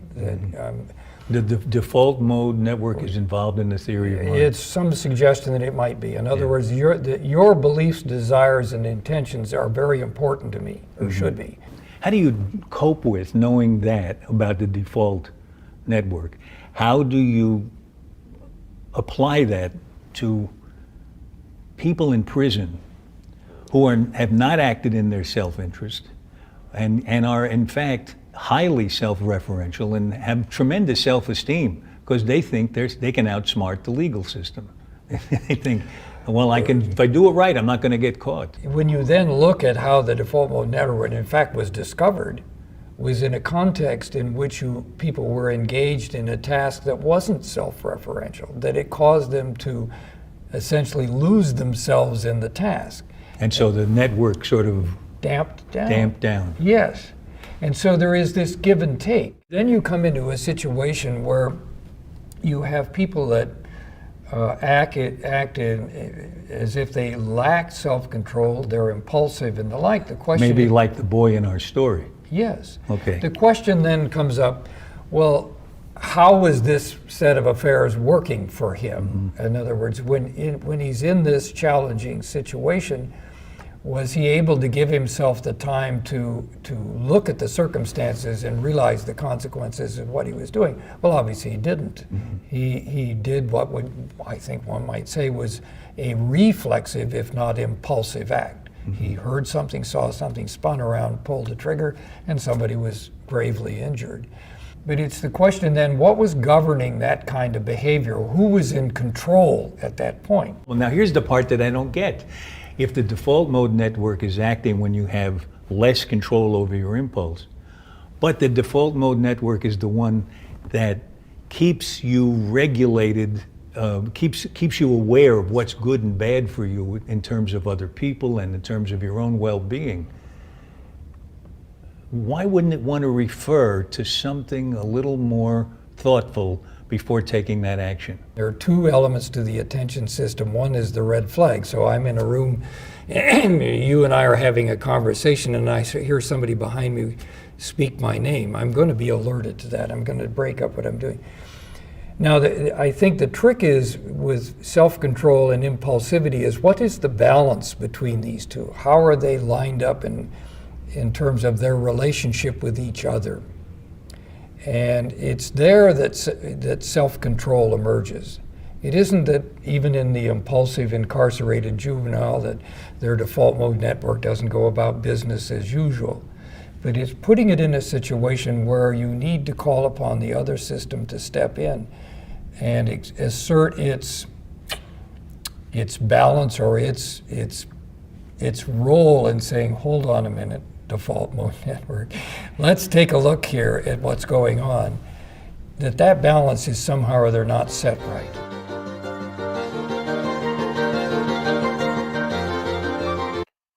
Default mode network, okay?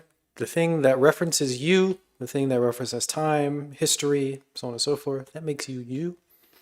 Make sure that you're making the right decisions, but also makes it harder to control your impulses. So default mode network makes you more impulsive in certain ways. Interesting. Damping it down, you can be less impulsive, less self-referential, but also better at making decisions for yourself. Interesting. Okay, let's learn about authenticity. I don't think I've formed my thoughts any better about it, but you know, we've got different forms of authenticity. One form being be your authentic self, which is sort of strengthening the idea of a person, individual person who has particular experiences, who has particular ideas, and they want to express that in the world. You know, become more of yourself, be yourself. And then there's a different form of authenticity, which is not about the history of a particular collection of atoms within a particular environment, right? It's not about the body. It's not about the mind. It's not about the ideas that you have. The authenticity is something, some people would call it deeper. Obviously, the people who are saying that it's more authentic to be with something deeper, they'll call it deeper. And it doesn't have to do anything with you, whatever you think you are. There are different forms of authenticity. Well, let's get a little history about authenticity and what it means. Documentary about meditation on Netflix. Yeah, I might check it out.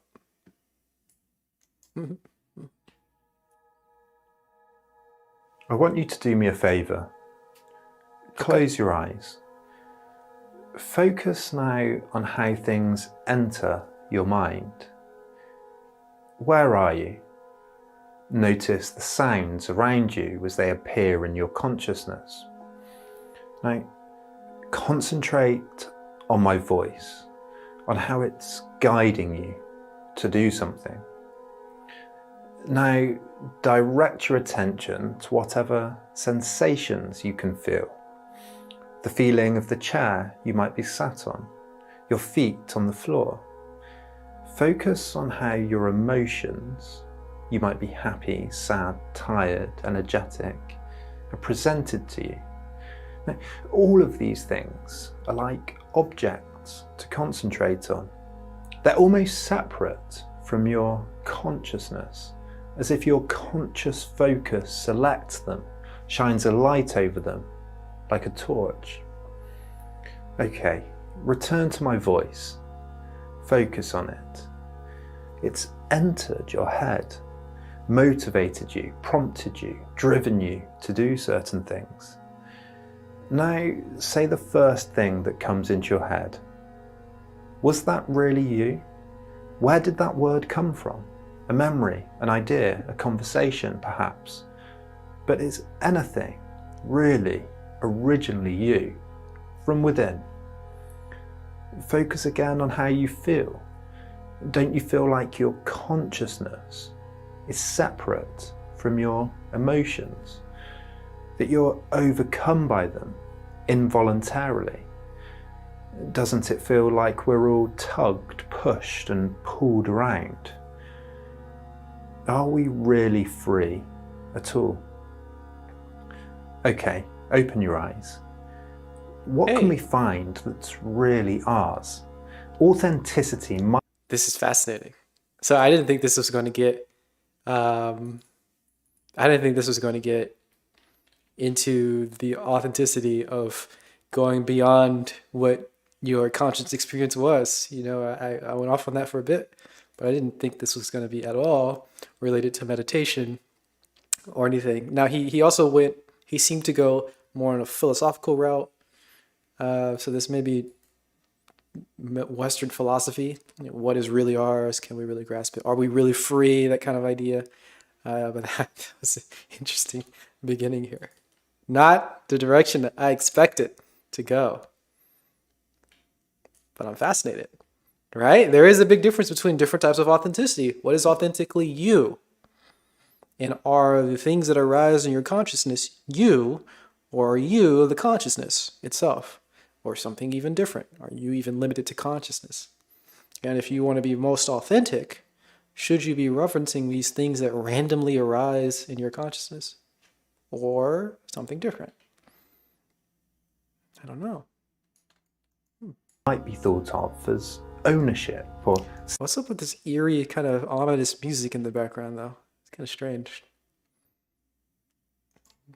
self-possession. Today, we're going to take a short historical and philosophical tour of the inner you. Okay, inner you.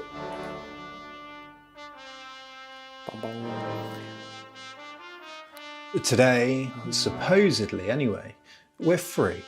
Free to do what makes us happy, to be anything we strive to be, to choose our own paths. We even feel free from parts of ourselves that maybe our emotions are something separate from our real selves. Our emotions are separate from us. This is a puar. Can you see? Oh, can you see? I gotta get some focus here.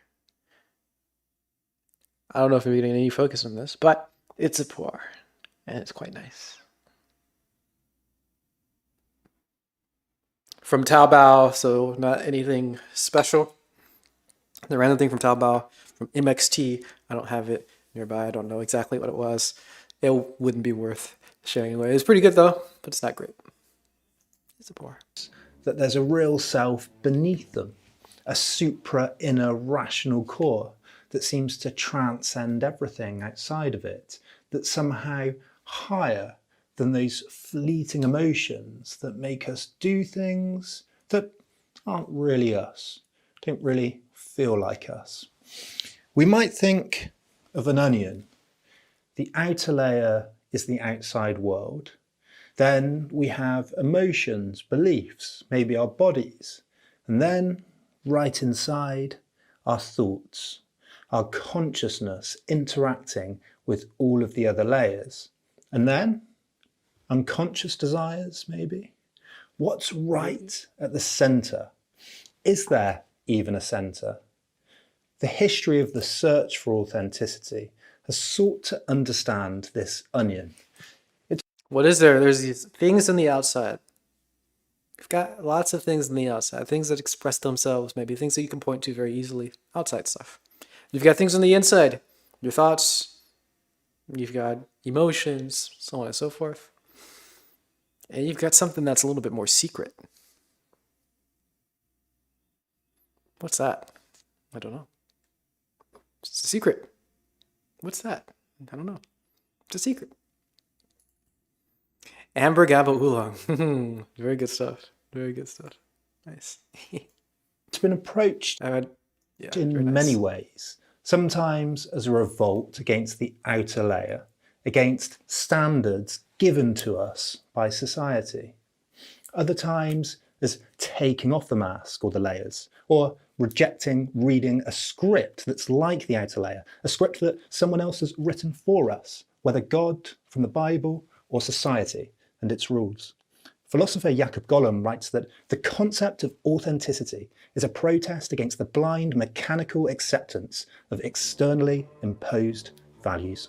The idea of an original self, a primordial condition, a personal or truthful way of living, has been a persistent, maybe universal feature of human history. Christianity's original sin, the fall from the Garden of Eden, the idea of utopia or paradise, they're all searches for a type of authenticity. And today, the idea that there's a true self behind the curtain, outside of the matrix, or to be found on a backpacking trip, is a powerful, maybe central, modern idea. But around 200 years ago, a monumental paradigm shift occurred. For millennia, it was believed that the cosmos was ordered. Knowing oneself meant knowing one's place in the universe. You were born to be a butcher, a king, a slave. For the pre-moderns, people had a function within a wider plan, God's plan, usually. So there was no sense in making oneself or crafting some kind of personality. Identity was bound up with the rest of the universe. But modernity changed this. The reformations and revolutions and enlightenments that marked the beginning of the modern age put the individual front and centre. And science demystified the universe, secularising Europe. If I'm not born into my place in the world, if God doesn't define who I am, then who am I? Who am I? We all want to live organically, truthfully, want our identities to be our own. Is it any wonder then that Hamlet, the story of a young man wrestling with the question of to be or not to be, is maybe the most famous and most retold tale of our time? Its themes, individuality, inner turmoil, I don't know much about Hamlet. right and wrong, cowardice, are universal ones. As Polonius tells his son in the play, this, above all else, to thine own self be true, and it must follow, as the night the day, thou cannot then be false to any man. But what or where is this authentic self that we must listen to? Does it even exist? Maybe follow your heart, be yourself, and listen to your gut are as ambiguous and meaningless as they often sound. Well, to find out, we'll begin with a question the great French Enlightenment thinker Jean-Jacques Rousseau asked himself. Are we all wearing masks? Rousseau was interested in the... We all wear masks, metaphorically speaking. It's very important to know. Metaphorically speaking. I got that from the movie The Mask. Difference between our modern societies and original hunter-gatherers. His most important idea was that people in a state of nature lived in face-to-face, direct, unmediated communities. Everyone knew each other, and everyone, more or less, performed similar tasks. We were each self-sufficient. In modern society, however, we divide our tasks between ourselves and we each specialise in our skill sets. We have a much more distinct division of labour. This has one important consequence. What's that? We need things from each other. Moreover, we're constantly asked to prove that we can deliver, that we're up to the job, that we have the required skills. Modern life is a constant job interview. You have to justify your existence and your value to other people to make sure that you're accepted by society. Constant job interview, I like that way of putting it. Right? You always have to show your value to other people. You have to express some sort of societally approved of value. Not only this, but many of us, in seeking the status required to prove we have value, will bullshit. We'll attempt to create an image of success by exaggerating the stories we tell, by putting filters on our Instagram posts, by editing what we display of our lives and embellishing the truth.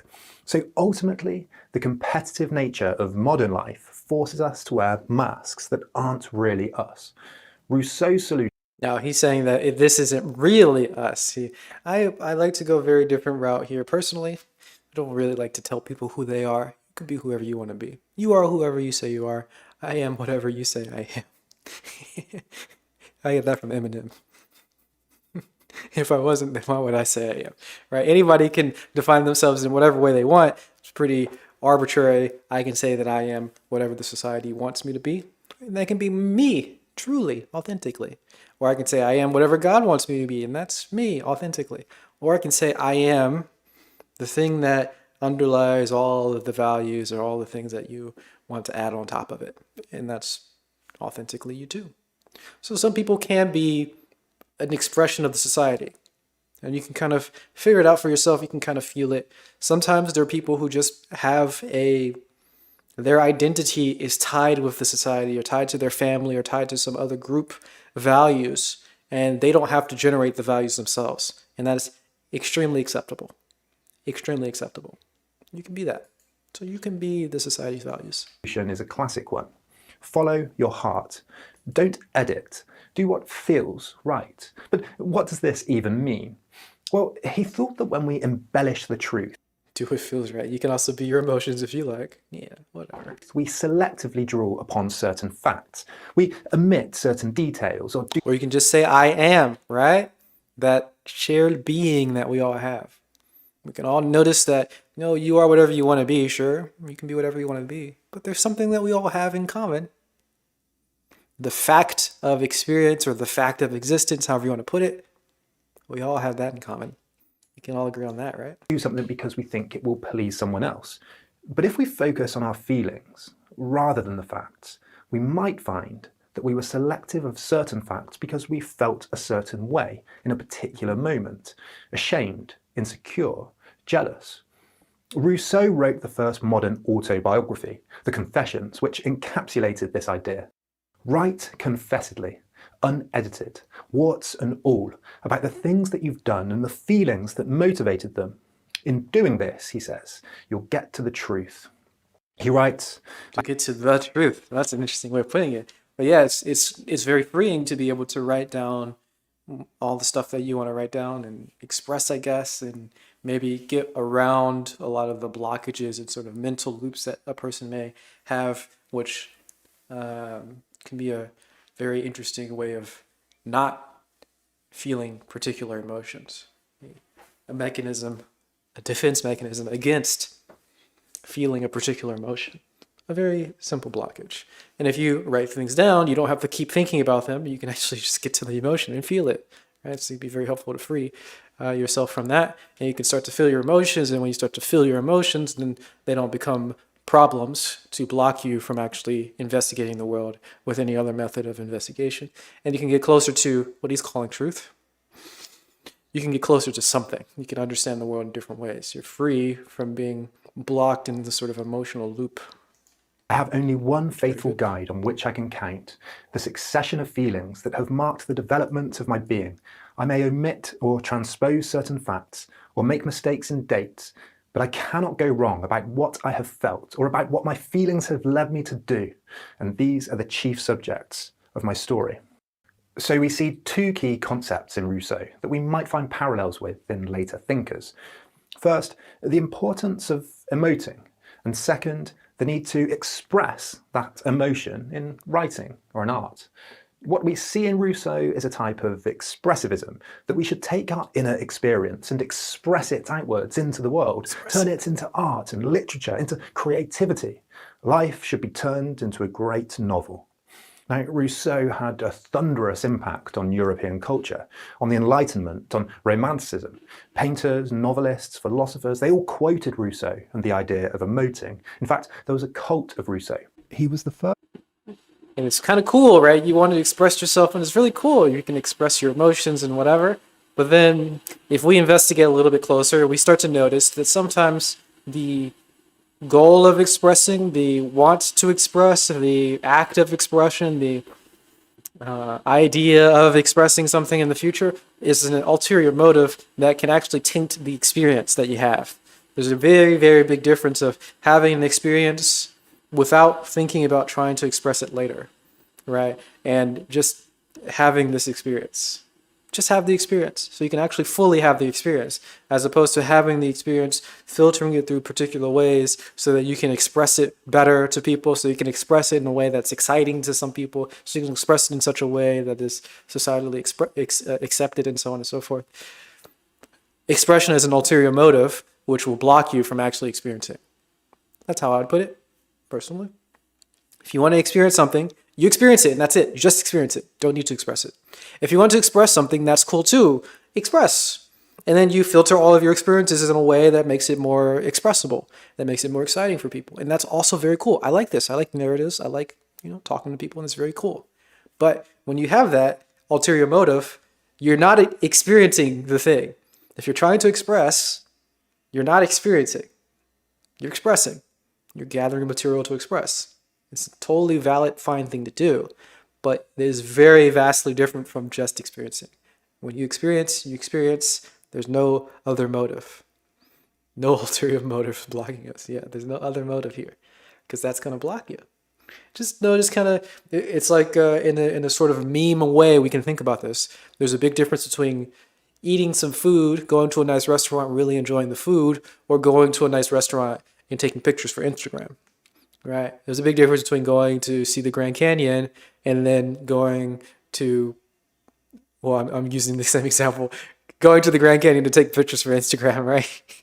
You're going to take pictures for the internet to get likes. You're going to be experiencing it very differently than just actually going to see the Grand Canyon and enjoying the Grand Canyon. Now, I'm saying actually, so I'm putting a little bit of too much value there. I don't mean to say that looking at the Grand Canyon without the ulterior motive is better, but there's a difference. One is just experiencing the Grand Canyon, and one is just expressing. One is just making pictures for likes. They're very different activities. If you focus too much on the target, you'll not focus on what you need to do to shoot. True. You can't keep thinking about this future. You can't keep thinking about all these other, it's too much. It's too much. First, to psychologize the idea of alienation, that we live in chains, distanced from our true selves, dissatisfied by our work routines and social and political lives. We don't really feel like us. Alienation is a common theme in the history of authenticity. Marx argued, for example, that we were alienated because, amongst other things, we lived to produce products for others to sell, commodities that we only contribute to in pieces on the factory line. We have creative essences that need to be exercised. Life is meant to require fullness, a range of activity, and a social and political life that we all can contribute to.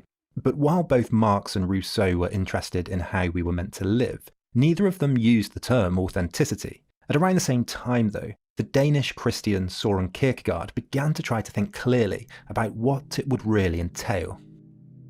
In his diary, the 22-year-old Kierkegaard wrote that the thing is to find a truth which is true for me, to find the idea for which I can live and die.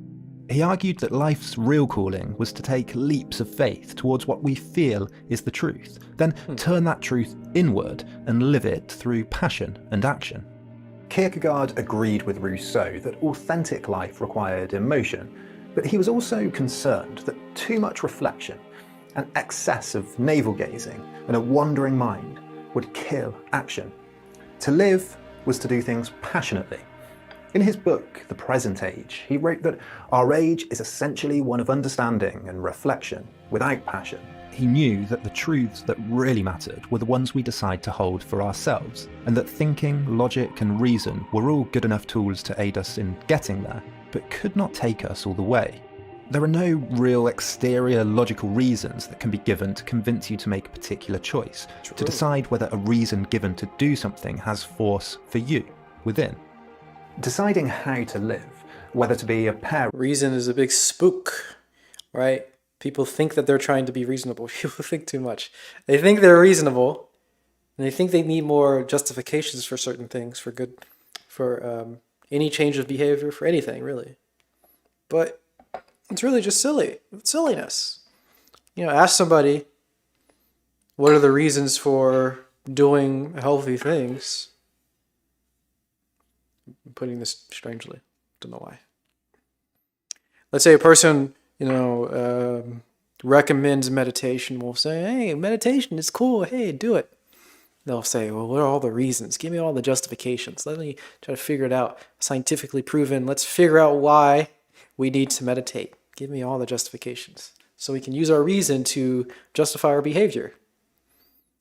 And then the question we should ask is, are you a person who is driven by reason? Are you a person who is using scientific consensus or whatever to drive your behavior? Really, are you that kind of person?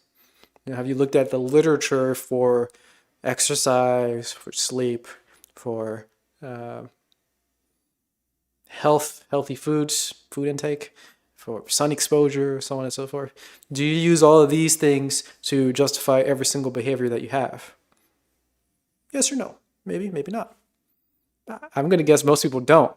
Right? Most people don't look at the literature to figure out if it's acceptable for them to eat their unhealthy foods that they eat. They just eat unhealthy foods because they like it. And they use this spook of trying to find a reason to justify something in order to dismiss it, essentially. Right? They scrutinize things to death, over scrutinizing something. So, when they're presented with something new, like, hey, let's do some meditation. Well, they scrutinize it. Ooh, do we really need to meditate? Is there scientific proof for that? Let's figure this out. And of course, it all falls apart, everything dissolves, and it's like, okay, well, I can't find a reason to meditate, so I'm not going to meditate. Interesting, very interesting. It's the same process that happens with like computers and AI and sort of things. Can you prove that an AI is conscious? Then you start to scrutinize it a little bit, and of course it's not conscious, it's just transistors and other stuff. But then, can you prove a human is conscious? Well, it's all just chemicals in the brain. We're not going to investigate that at all. We're going to be very loose and not investigate that. Can you justify your unhealthy behavior? Can you justify the fact that you play too many video games or you watch too much TV and all that stuff? Well, we're not going to justify that. We're not going to scrutinize any of my bad behavior, but we're going to over scrutinize any good behavior that you try to present. Right? This is like a weird sort of selective scrutiny. And this is what happens when we use our reason essentially to dismiss things that we don't like. We're using our power of reason as a tool to block us from our underdeveloped intuition. We have our underdeveloped intuition, right? I guess we're being driven by our emotions in some sense, for things that we like, things that we don't like, or just random preferences. And we use our reason to justify all the things that we don't like, so you can scrutinize things out of existence. And then all the things that we do like, we don't scrutinize them at all. We don't even invest. We don't look at it. We don't care. We just like it. And it's unfortunate. Or a school teacher, or anything you do for a reason is less fun. True. Liberal, or a painter, required a careful study of the facts, followed by a resolute and passionate leap of faith. We must dive headfirst into what feels right, and he calls this subjective truth. For Kierkegaard, intention plus commitment plus passion equals authenticity. Moreover, a rigid dedication to science, facts, or ethics won't produce progress. For that, something must be created, creatively, from within. Again, passion plus action. He wrote that with every turning point in history, there are two movements to be observed. On the one hand, the new shall come forth. On the other, the old must be displaced. Kierkegaard confronts us with a powerful question. Why is it that we try to be rational? Why learn and read? It's usually and ultimately, if we follow the course, as Rousseau argued, because of our passions, our feelings, and our gut. As Hume said, reason is and ought only to be the slave of the passions. Passion isn't about certainty, it's about faith, about diving into those passions for good or bad and seeing where they might lead you. Reason is a slave to the passions. Passions come first, reasons come after. Interesting. I like that. Kierkegaard and Rousseau both lived through a period of unparalleled scientific and industrial advance. Many of these advances challenged the Christian framework of European life. To many, nowhere did this seem more dangerous than with ethical questions, standards about right and wrong. The scientific view is built around causation, that I work because I want to eat, I eat because I'm hungry because I need energy. But ethical values, to be good to one's neighbour, give to charity, show courage, be modest and frugal, were traditionally said to come from God. He commands them, encourages them. They're written down in the Bible. What would happen if we decided that they weren't God's will, but instead were something more terrifying? Human, all too human. How do we define our values? We're often presented with values as if they're dogmas, standards we're expected to live up to. I value being kind, for example. Now, it's easy to assume that we value being kind because it's good for us, good for our communities, for human flourishing, but that's not always the case. Sometimes people need tough love. Sometimes kindness literally kills. Sometimes we just don't feel like it. In these circumstances, when we irritably ask, why should I be kind? The 19th century reply might have been, because God tells us to in the Bible. But people were increasingly questioning this view, and an unknown German philosopher, Friedrich Nietzsche, realized something powerful. If God wasn't the source of our values, then we were. Where would they come from? What would they become in a secular world? Kierkegaard had already pointed to the difficulties of these kinds of questions. Shall I pursue happiness, duty, a project, a family? Which political principles? One solution is that we find the answers to these questions out there, in the world somewhere. But the other is that we create them ourselves. Nietzsche wrote that all evaluations are either original or adopted, the latter being by far the most common. Most people, he thought, adopted their values, their beliefs, and their worldviews from other people. We were sheep, and Christianity had encouraged this. Priesthoods. He says sheep in it seems like a bad way, but it's not necessarily a bad way. You can adopt all your values, and that's totally fine. If you adopt your values, adopt your values. It's great. If you have original values, it's great. Have original values. The biggest difficulty is that transition period. If you have adopted values and then you start to develop your own original values and you kind of struggle to transition towards original, ooh, that's a tough one. That's a hard one. Good luck with that one. Yeah.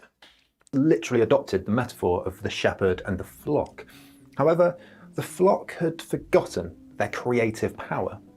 That not only could values be adopted from the shepherd or from other sheep or commanded by God, but could be created by all of us. To do this for Nietzsche was an artistic act. It meant taking our pathos, our sentiments, emotional states, temperaments and dispositions, and organising the chaos of a godless world into a harmonious whole for ourselves. It's an artistic act? I'm going to hear that again. I don't see how that's an artistic act. One more time. That not only could values be adopted from the shepherd or from other sheep or commanded by God, but could be created by all of us. To do this for Nietzsche was an artistic act. It meant taking our pathos, our sentiments, emotional states, temperaments and dispositions, and organising the chaos of a godless world into a harmonious whole for ourselves. For Nietzsche, we must give style to our characters, progressively integrating our traits and our habits and our patterns into a creative force that's for us. In this sense, our lives are like a novel. We embark on projects with beginnings and middles and ends. We think of chapters. We give ourselves and the people we encounter characteristics. I don't think I understood it. I don't think I got it at all. I don't think I understand what it means for that to be an artistic act. And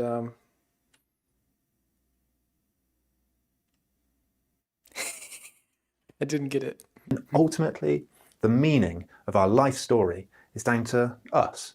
Creativity is power, and we must have the will to power. We must know how to use it. For Nietzsche, the values, lessons, skills, and histories we all draw from are like ladders. We use them to climb, and it's part of our fate to have to draw upon them. We must love our fates, acknowledge what we're best at, know our environments, but Love ultimately, our fate. at the top of all the ladders, there's only us. He wrote, "And if you now lack all ladders, then you must know how to climb on your own head." You must love your fate. There's a word for that. That same way of all the things that we're referring to, of the multiple dots, you can see the world and whatever, dots and stuff. There are implications that are drawn. If you have two dots on a piece of paper, you draw a line. The line must come from two dots, right? Any two dots forms a line.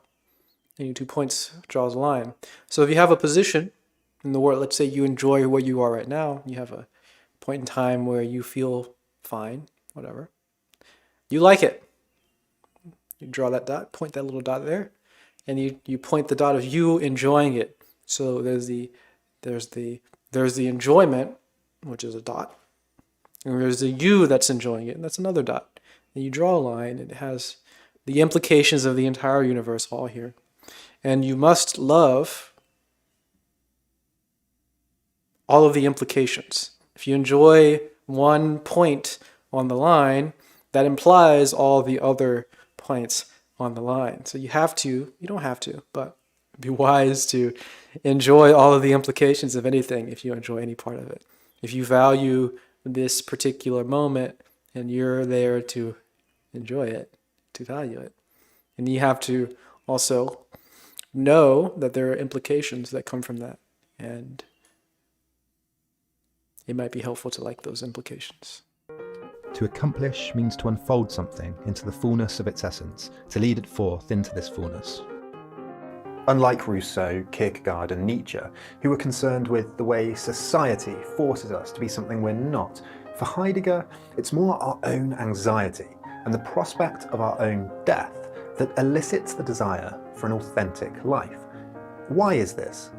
For Heidegger, death is an ontological fact of life, and becoming aware of it is an awareness of our own limited finitude, an acknowledgement that our lives are temporary. Most people inauthentically avoid reflecting on this, but if we do, we become acutely aware of something powerful. In facing our own deaths, we are forced to choose how to live. We often put off plans like learning a new language or doing charity work or travelling or painting with that classic excuse, I'll get to that later, when I have time. And if our lives were infinite, this would be honest. We could do anything, go anywhere, be everything we wanted to be. It's only because our lives are finite that we're forced to choose, that we have to fit a finite amount of things into our lives. Death forces us to confront our choices. Now, certain things do continue on after our deaths. Children, our work, we might have written a book, taken some great family photos, created a unique cake recipe. So authenticity involves acknowledging that we have limited time to do something lasting. It's a relationship between the finite and the infinite. Heidegger asks us to think of the average person, the statistical anyone. Socially, they cannot die because they simply can be replaced. The average baker in town is replaced by another baker. Fathers are replaced by sons. One employee replaced with another. But think about the way the world mourns when great figures die, or even when that incredible little irreplaceable bakery in town closes down. There's a sense that we've lost something unique, that their life was finite, that they're gone and cannot be replaced. Living authentically means making choices with this in mind, not delaying them or acting them out averagely. This doesn't mean you have to be some great world-changing figure or die for some noble cause. The baker can also be irreplaceable, so friendly, talented, original, creative, in such a novel combination that the town would mourn their loss. What's unique to Heidegger is he says it's interesting that the idea of being unique, apparently being valued here. If people mourn your loss, that makes it more valuable. It's a show of your authenticity if you're not replaceable in the ways that you think are important, right? So you can abstract many different things, and you say a person is, this person, and he's replaced by his kid. A person's replaced by their kid. If we only look in very broad strokes, if we look on a particular level, it's a person, one person, and then a kid's another person, and they're the same if you don't look too closely. The same with a cake or a baker. If you've got a baker over here, an average baker, you replace it with another baker. It doesn't really make a difference, based on what you think is what you consider to be important. There's no real difference based on what you consider as important. But if you go farther than what we consider as important, then everything is irreplaceable. Right? Even you can't replace yourself at different points in time. Like even you, in one moment is different from you in the next moment. And one can't override the other. One is not replacing the other. One doesn't take over the other. Only if we limit the world based on what we think is important, can we start getting into this area of some things are replaceable, other things are not replaceable. Because we're limiting the world based on our values, in some sense. And I'm not sure if we should be doing that. I don't know. I'm That not sure I buy psychology it. is within all of us, and that if we ignore it, it will result in an existential anxiety. We'll float through life haunted by guilt. So there's a sense in which authenticity is an owning of one's choices. But as we can see from the baker and the great figures examples, there's something social about Heidegger's conception of authenticity too. We're not isolated. Authenticity is not just something within us individually, because we are beings in the world, and this is unavoidably being with others in a social context. Heidegger's account of authenticity is a journey. The world is presented to us first in its averageness, its everydayness, the statistical average baker, the average street, the average tree. We make idle chat, discuss the weather. We fall into what others are saying. We're dominated by the they. We're seduced by people into becoming average. We're tempted to go along with the world, to fit in. We compare ourselves with everything and drift along towards an alienation in which our own most potentiality for being is hidden from us. But this is always accompanied by guilt and anxiety. I should be doing something. I should be being someone. We're always offering excuses. Isn't it too late, for example? Confronting this, acknowledging our finite time, forces us to acknowledge we have a unique contribution to make to the world. We can see some parallels with Heidegger in Joseph Conrad's Heart of Darkness. Conrad argued that a confrontation with extreme situations, like the prospect of death or the danger of the jungle, was a way to test your authentic self when the support of society is ripped away. Of the main character, Kurtz, in Heart of Darkness, he wrote, "Mr. Kurtz lacked restraint in the gratification of his various lusts, but the wilderness had found him out early, and had whispered to him things about himself which he did not know. Things of which he had no conception till he took counsel with this great solitude, and the whisper had proved irresistibly fascinating. This is interesting, right? The idea that your authentic self must be expressed when you're away from society, as if being away from society makes you more authentic in some way, or expressly going against societal values makes you more authentic.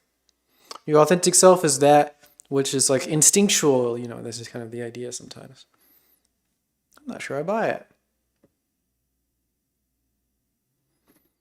Do you need to be in the animal world, or do you need to be in like the jungle or something like that to really be authentic? Echoed loudly within him because he was hollow at the core. Hollow at the core, interesting. Okay, let's pause for one moment. What do we have so far? Know thyself, or to thine own self be true. We have taking off masks and searching through our own emotions, something that since Rousseau has turned into modern psychology. We have passion, action, creativity, defining our own values, confronting our own deaths, challenging ourselves. But all of these things are still given to us. I've read them in books and I'm relating them to you. Our emotions and passions even push and pull us around. They sometimes, as we've mentioned, feel like they overcome us. So are we ever really free from these things? Free to really choose, to become something just for ourselves? Remember at the beginning of this video, when I suggested that your consciousness, shining a light on objects, ideas, sounds or words, is like a torch? Well, for Jean-Paul Sartre, the 20th century existentialist, our true selves is that torch. And that light, that conscious experience, focusing, darting, moving around, is completely free, transcendent, spontaneous, unencumbered by everything outside of it. Masks, scripts written by others, even our own emotions. For Sartre, we're always free, and that's at the heart of authenticity. Now, Sartre is Wow. difficult to summarize, but I'll try and give a brief summary. Close your eyes again. Think of all the things we've covered. Think of your hobbies, your passions. Think about you.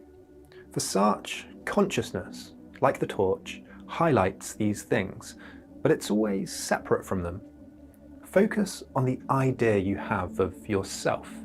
You are now consciousness focusing on yourself, but it's an idea of yourself, made up of biases, observations, reflections, and your consciousness focusing on it is something different.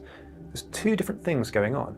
He writes, the ego is not the owner of consciousness, it's the object of consciousness. Consciousness has no content of its own, no character traits, no personality. It flits and darts about spontaneously, focusing on this and that. It's ruled only by itself. He says, to be is to fly out into the world, in order suddenly to burst out as consciousness in the world. This means that no matter who you are, what your beliefs are, what society tells you to do, or what emotional state you're in, what your passions are, you're always free to do otherwise. And this freedom is authenticity. Let's take an example. I'm 6'2" and 34 years old. I'm never going to be a... He didn't tell us to open our eyes. He just kept going. Wow. It feels really nice to close my eyes and just chill out. Guys, I want to relax. What is this? Okay. Wow, what a video. Well, we're stopping halfway through or so. But, you know, there's a difference between your consciousness and all the things that you are conscious of. Of course, of course, of course. I wouldn't say one is necessarily you, but that thing is free, certainly. Whatever it is, the consciousness. Whether you want to call that you or not, it's free. What do we do with that? Well, there's nothing you need to do about it, I guess.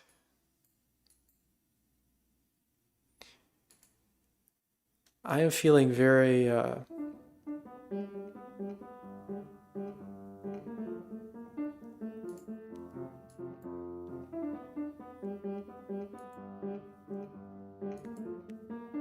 good. Relaxed. I'm not sure. Whatever it is. Hey! Put the kombucha into 2F.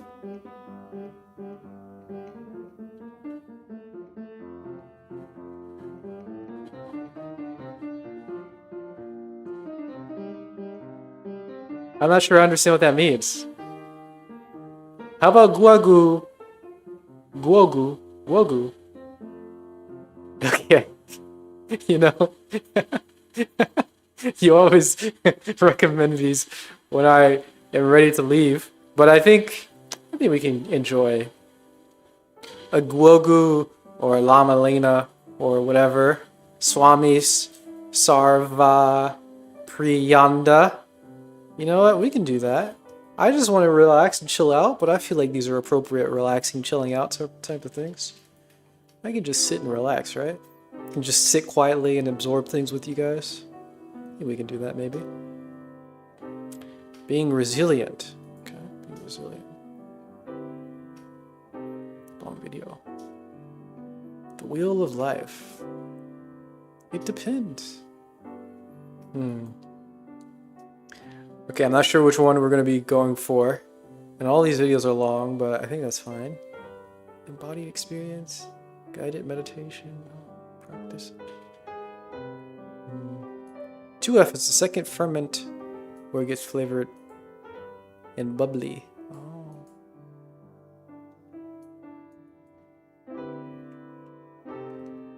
Still don't know what that means.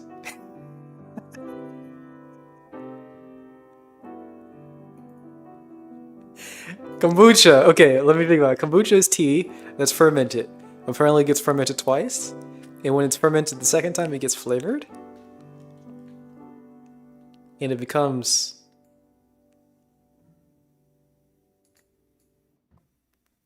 bubbly? Is it not carbonated?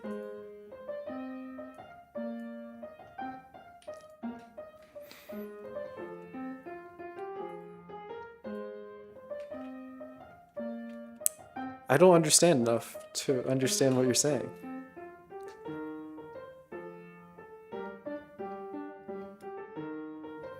I don't want to be too equanimous to let it just go by, but I have no idea what you're talking about. I don't know anything about kombucha. Doesn't it get flavored by putting like things in it? No? Doesn't it get bubbly by carbonation? No? Am I just thoroughly confused about kombucha? I think so. La Malena, How to Die. Oh, 101. How to Die. Nature of Mind through Dzogchen. Oh, Dzogchen. Impermanence, Dharma, Buddha Nature. Oh, this is a shorter video, 30 minutes. Let's do that one. And not just like Lama Lena. She's a cool lady. Cool gal. This is a short video. A short-ish video. Alright, let's hang out with Lama Lena. Kombucha is really good for your health. Yeah. No, it's not carbonated. Oh, and the first ferment is open to the air, and the second is bottled with fruit. Since it's bottled and has the fruit in it, it gets bubbly. Okay, okay. Oh, I see. So the fruit gives it extra sugar, I guess. So it like starts to do things and with that. And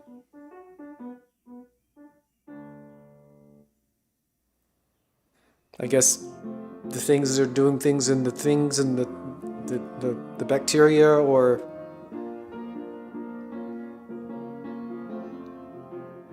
I don't actually know what fermentation is. I'm thinking about it. I don't know what the heck fermentation is. Like, what does what? I don't know. But anyway, as that process happening, and I guess it's sealed, it's enclosed, it's getting the sugar from the fruit, and it's expelling something.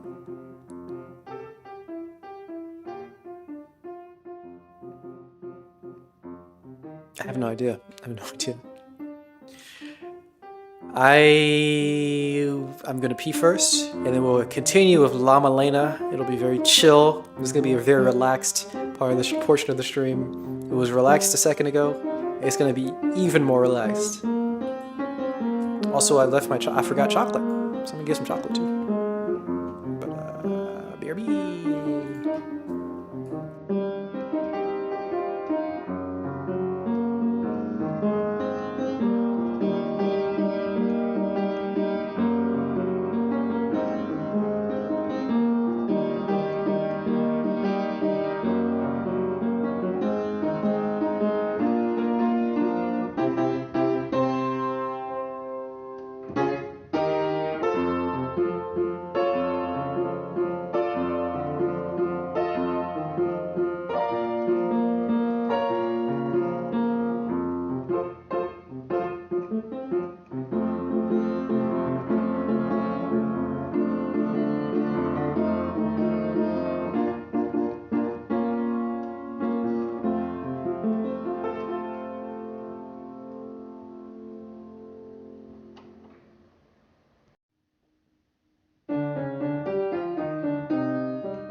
Make kombucha.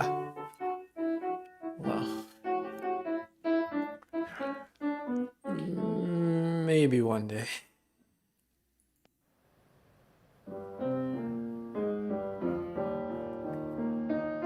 It's a ton of effort to make kimchi. Is it?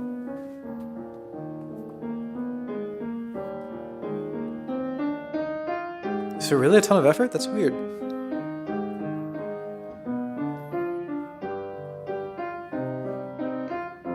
I thought it was super easy to make. No?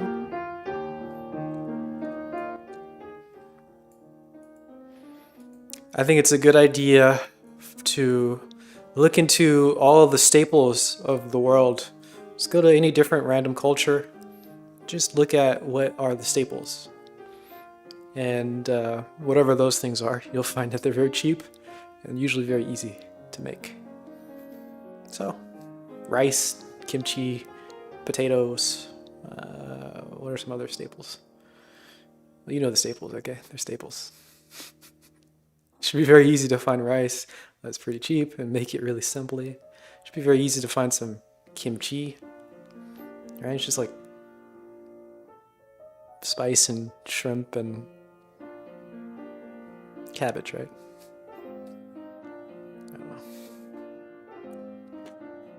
I don't know, guys. I don't know. It's a lot of chopping and a lot of waiting, yeah. 5 to 6 hours? Oh my goodness. Jeez. But wait, no, not 5 to 6 hours of like chopping, right? So you cleared a whole day for yourself to chop up some cabbage? Throw in some, whatever it is that you throw in there? I don't know. Anyway, kimchi, it's a nice, it's a staple dish in Korea. It's a Korean thing. And it's pretty healthy. Fermented stuff. It's lovely. Okay.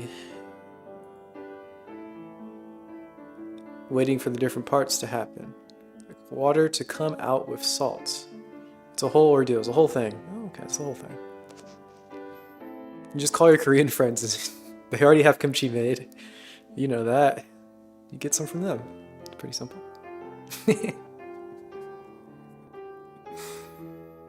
DMT at home, that's a lot more hours, is it? I guess it depends on what DMT. How do you make your own DMT? Find a frog. I don't know. I don't know how that works. Okay. I don't know how ayahuasca works. I'm not very well educated at all.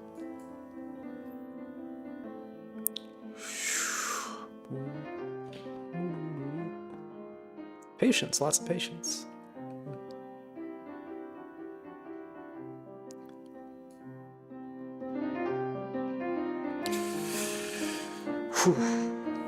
Man, you guys are chill. You guys are cool. I like you guys. Gotta look into some fermentation. That would involve me making something. Who likes to make stuff? I don't know. You make an awesome product of mimosa hostilis root.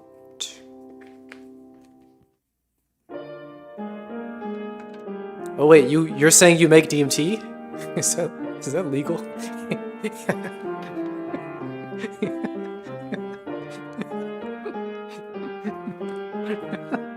It's really, really good DMT.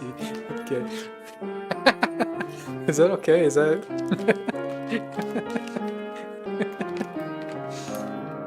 Okay. Wow, DMT. Wow.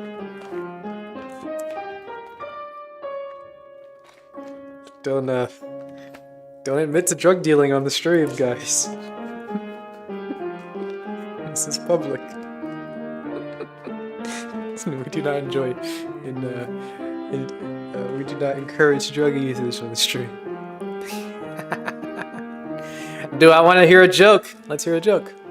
Kombucha is really easy. All you need to start with some store-bought kombucha and add it to your own tea with sugar. Then wait, take some of it, bottle it, add more sweet tea, wait again. Wait, it's a lot of waiting going on. Yeah, you get your Scooby? Scooby? What do you call that? SCOBY. SCOBY. From some store-bought kombucha. Some people say that the joke is racist, but it's just a joke. SCOBY.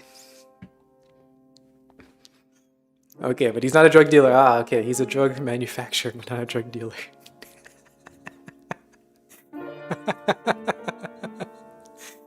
Very good, don't sell it. What do you call a Mexican who has a lost car? Mexican who lost a car. A Carlos. Ha. Carlos. Carlos. Carlos. Carlos. Wow, thanks for sharing this silly joke. Okay. Tell you how it's racist. Let's think about if calling somebody Carlos is racist. Well, Carlos is a Mexican kind of name, right? It seems like a prominently Mexican kind of name, right? Carlos. Well, I don't think it's particularly malicious, which may be what we're getting at with racist, right? But it is a joke that is predicated on racial understanding of the world. So I guess it's racial in some way, but racist. Carlos is the name of your father. There you go. See, Carlos. He lost his car, Carlos. And he's Portuguese, right? So it's a Hispanic person or Spanish person or Portuguese person. What do you call a Spanish person or a Portuguese person or a Hispanic person who lost a car? Carlos. How many Zen Buddhists does it take to change a light bulb? None. They are the light bulb. Is that a joke? Who is this joke for? Who does that appeal to? Who would hear that joke and think anything of it? It's so silly. What a ridiculous joke. They are all the light bulb.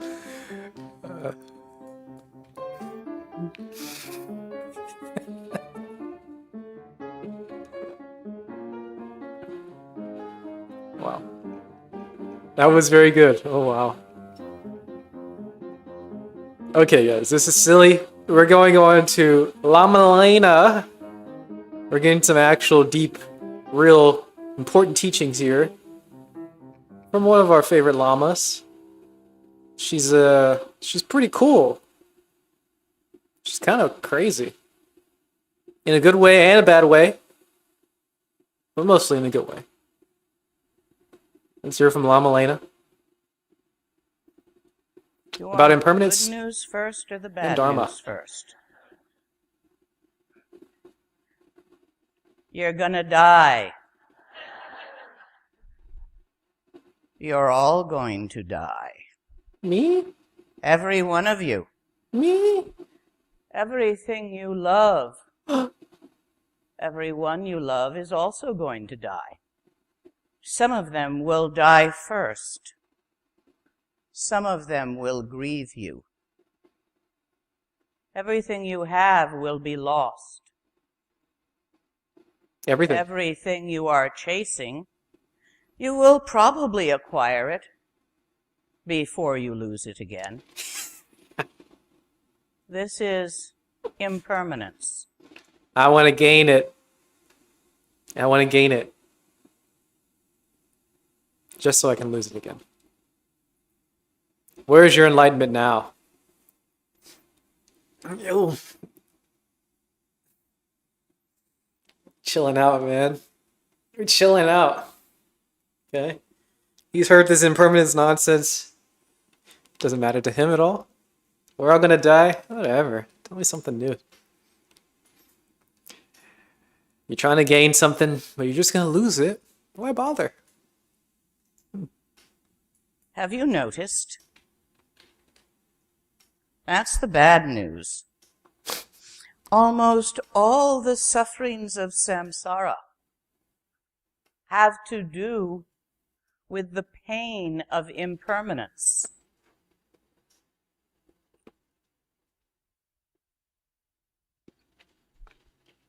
You are dissatisfied, so you don't enjoy the now. You chase the next now, thinking it will be better. I will improve my health. How many of you are trying to improve your health? I am. I want to improve. Yeah, there's the 5 or 10 pounds that's stuck. Oh. And you really believe you're going to do something about it, don't you? I'll be good. I'll be better when I'm healthy. I'll be good when... This is called the suffering of the thing that won't go away, no matter how hard you try. I'll be happy when I become Most of healthy. you are attempting to run from financial insolvency, poverty. Poverty. You're all running from poverty. I'll be happy when I'm rich. Isn't poverty kind of scary? Oh no, poverty. It's usually in our culture the big boogeyman. And it will never stop chasing you. Ever. Never, ever. Because there is no safety. Even if you have 10 million US dollars, the currency might fall apart, like the ruble did. Are we really that far behind Russia and falling apart? Some think not. This is not to be a political discussion, but rather a pointing out of impermanence. If you believe that we have the best government possible, let me point out to you that we will not be able to keep it forever. It will change. Even if you believe that we have the worst government possible, this will also change. It might get better in your mind. It might get worse. Everything changes. You change. Do I? You. Your personality. Anybody here really has the same personality they had at the age of 16? One would hope not. Those of you who have 16-year-old children would hope not to have the same personality. That would be a mess. Love never changes. True. Hey, Philippe. You're changing constantly. Everything you experience changes you just a little bit. You interact with others. And so you are slightly changed. Slightly. Your thoughts change. Your feelings change. Your sensory experiences of the moment change. Sometimes you're looking over here, it looks one way, then you look over there, it looks another way. You hear one word and then another word, so it's all changing. What doesn't change? That's the bad news. There's good news too. There is that which does not change. It's not a that there, and it doesn't have a where. It's not a that there, and it doesn't have a where. Awareness doesn't change either. Love doesn't change. Awareness doesn't change. Are they different? It's not a that there, and there's no where.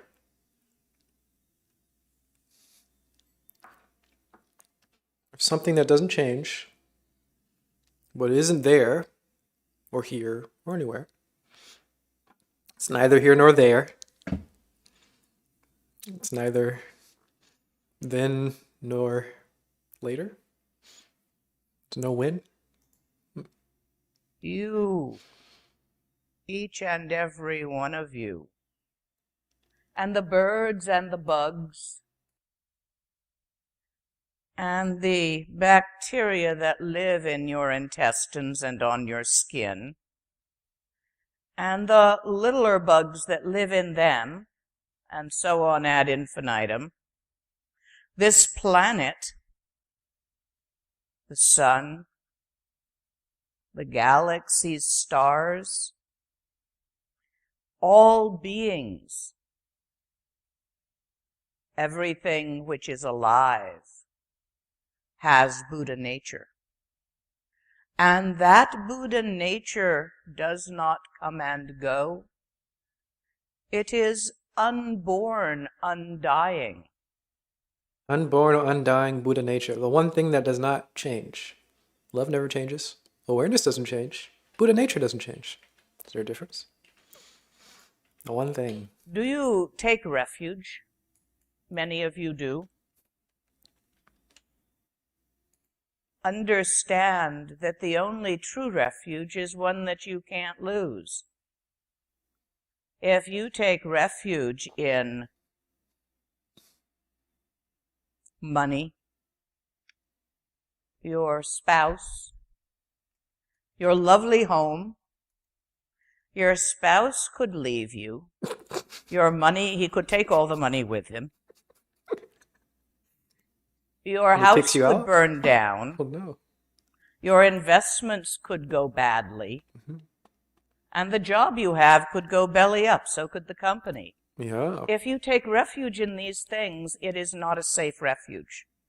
This is why when we take refuge in all Buddhas of the 4 times, all Buddhas of the past, all Buddhas of the present, all Buddhas of the future, all Buddhas beyond time, innate natural Buddha nature, we can be sure of it. It won't leave.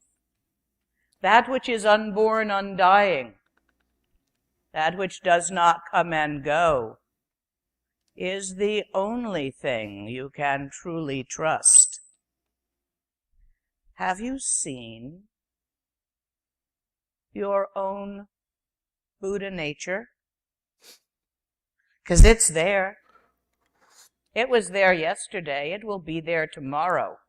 It's there when you, your personality, is in a total state of confusion. It's there when you, your personality, is feeling very wise. Does not come and go, unborn, undying. When you take refuge. Have you seen your Buddha nature? Have you seen your Buddha nature?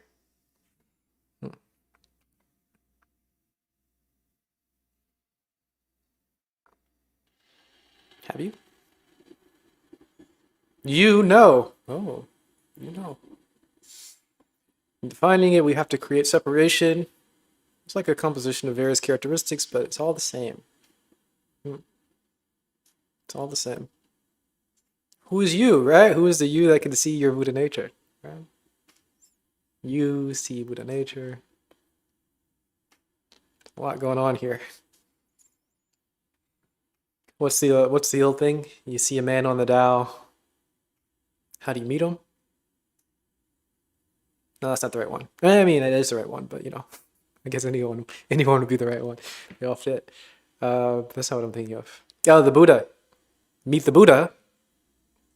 Meet the man on the way. That's one way of saying the same thing. But meet the Buddha. If you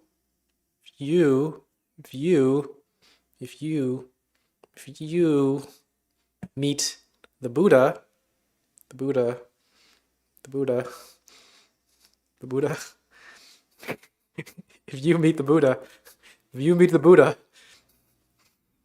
kill the Buddha. Shoot him. Stab him. Strangle him. If you meet the Buddha, kill the Buddha. Kill him. There's too much going on if there's you and there's Buddha. There's too much going on if there's you and there's seeing of the Buddha nature. But have you seen the Buddha nature? Your Buddha nature? Instead of thinking of the man Gautama Buddha who died, instead of thinking of a particular text or two called Dharma, which could be lost, instead of thinking of the Sangha of your community, your homies, which could change if you move to Milwaukee, think of You guys are my homies? all Buddhas of infinite time, all paths which reach to the innate Buddhahood of living beings, all beings of the three realms. When you open your heart to sentient beings in Bodhisattva, you are opening your heart to all Buddhas of the four times, for all Buddhas arise from all sentient beings. Bodhisattva and refuge are not separate ideas. For it is in the open awareness of Bodhisattva, the open-heartedness, the great-heartedness, the open-mindedness of this, that your own and all life's Buddha nature is apparent. Have you questions?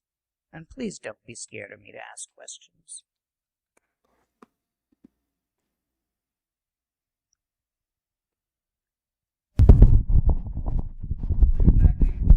Questions? Right now, you are thinking thoughts. Yes? How You should are you having know? feelings. Curiosity is a feeling. How you been? You are having Been well. sensory perception, sounds in your ears. Welcome back to the stream. What's up? We've been chilling. Is it good busy or bad busy? I'm glad you're back. I'm just chilling today. Checking out some, it's kind of a Tibetan teacher, but she's not really giving Tibetan teachings, at least not so far. She's been giving us some vaguely, broadly Buddhist kind of stuff. Good sort of, good feels kind of stuff. Sight in your eyes, taste, touch. These all come and go. They're all changing. Do you see this? Yes. They are all occurring in your mind. Even your sensory perceptions, when you see this object, you interpret sensations in your eyeball as a water bottle. When you hear my voice, you interpret my words as certain meanings. I love that you have a video here. Well, it's a video, or it's a video, but it's really a still picture, so we don't really see anything. And she says when she lifts this, when I lift this, you see a... Well, I don't know what she's lifting.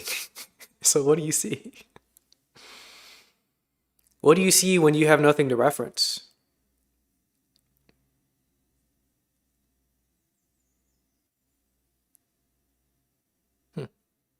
I don't know. Interesting. And if you think you have something to reference, if I say, you see this, I lift something, you see this. What is this? You can see it. It's like tongs or something, you call it. You got something to reference and you call it that. And if I say, you see this, but I'm not lifting anything, what do you reference? And is there a difference between being able to blame it on this thing that I'm holding or not having anything to blame it on? So I'm not referencing anything. you notice that your brain is just kind of making stuff up either way. I don't know. Shuzan held out his short staff, and he says, if you call this a short staff, you oppose its reality. If you do not call it a short staff, you ignore the fact. Now, what do you wish to call it? What do you wish to call it? Wow, what do you wish to call it? They're here, the Pentagon is releasing stuff on June 1st about aliens, UFOs, and they're releasing hidden info. I did not know about this. I didn't hear about this. Well, that's pretty cool, huh? We get to learn about the aliens. Are we really alone? Let's find out. June 1st, we'll know. All together now. UFOs. That's kind of cool. What do you call it? Is it staff or not? Sort of. Yes. Yes. One perspective, it's definitely a staff. Another perspective, definitely not a staff. What do you call it? You have to call it one of these two, right? How do you express? Well, it's very easy to express the inexpressible. How do you express the expressible? Also very easy. How do you express both?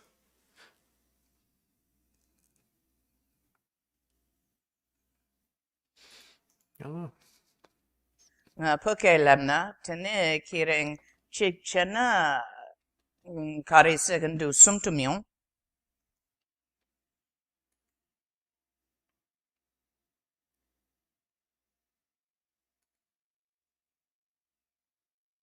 What?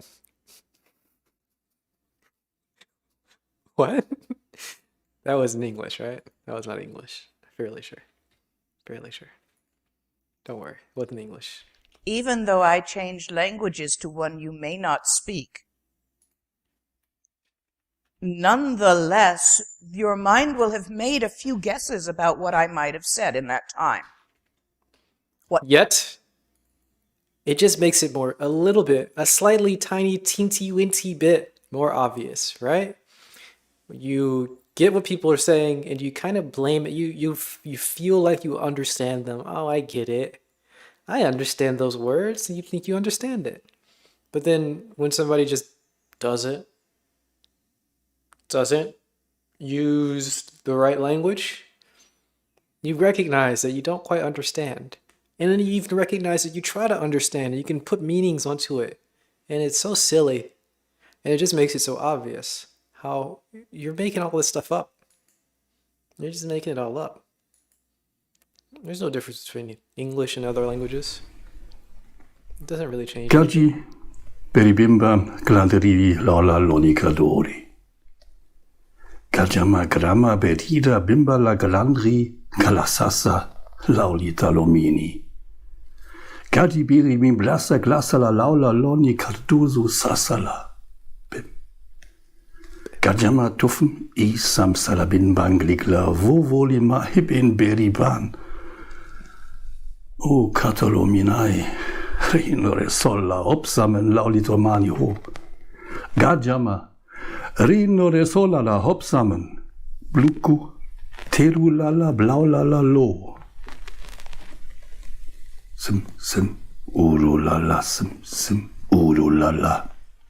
Sim, Zanzibar, sim, sarasam. Elefantolim, Budusala, bulomen, trom-tata. Vedorabang bat afalo. Portsamai afalo, portsamale gandoktor. Karjaban bimbalo, glandridi, glasamatzingtalala pampalo, grögö. Viola laxato, viola simbra bim, viola uli palui malo. Tuffen im simbrabim, negramai bumbalo, tuffen zim. Gajama bimbalo, uberi gajama gagadi, gajama afalo pinks. Gagadi bumbalo, gatjemen. Gaga di bling blong. Gaga blong.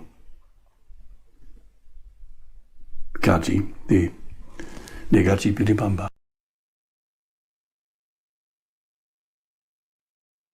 Wow. Gagadi bimbalo gajin min. Gagadi bimblong, gaga blong. Wow. Powerful stuff, man.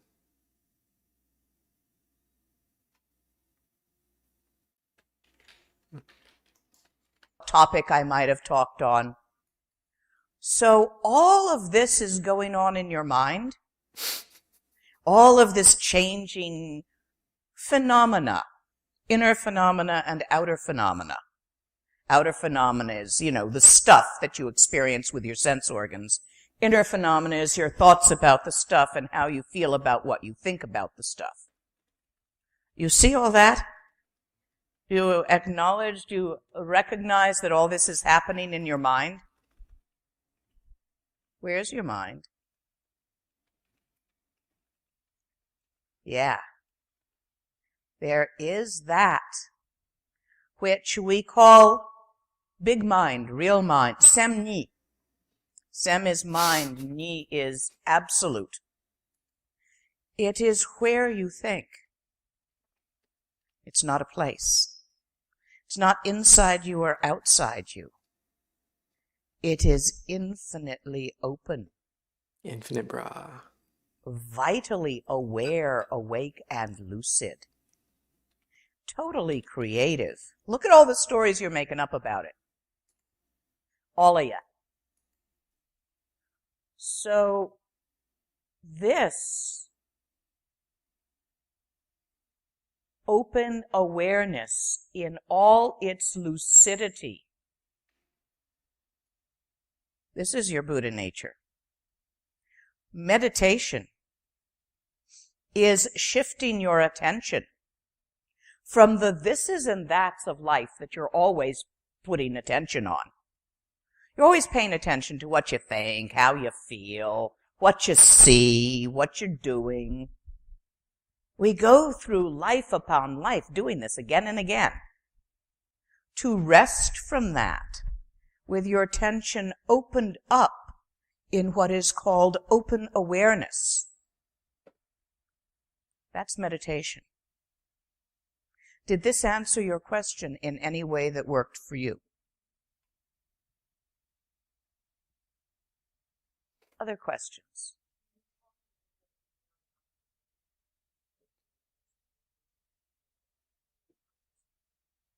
One-pointed focus meditation, shine, is where you are one-pointedly focusing on either an object.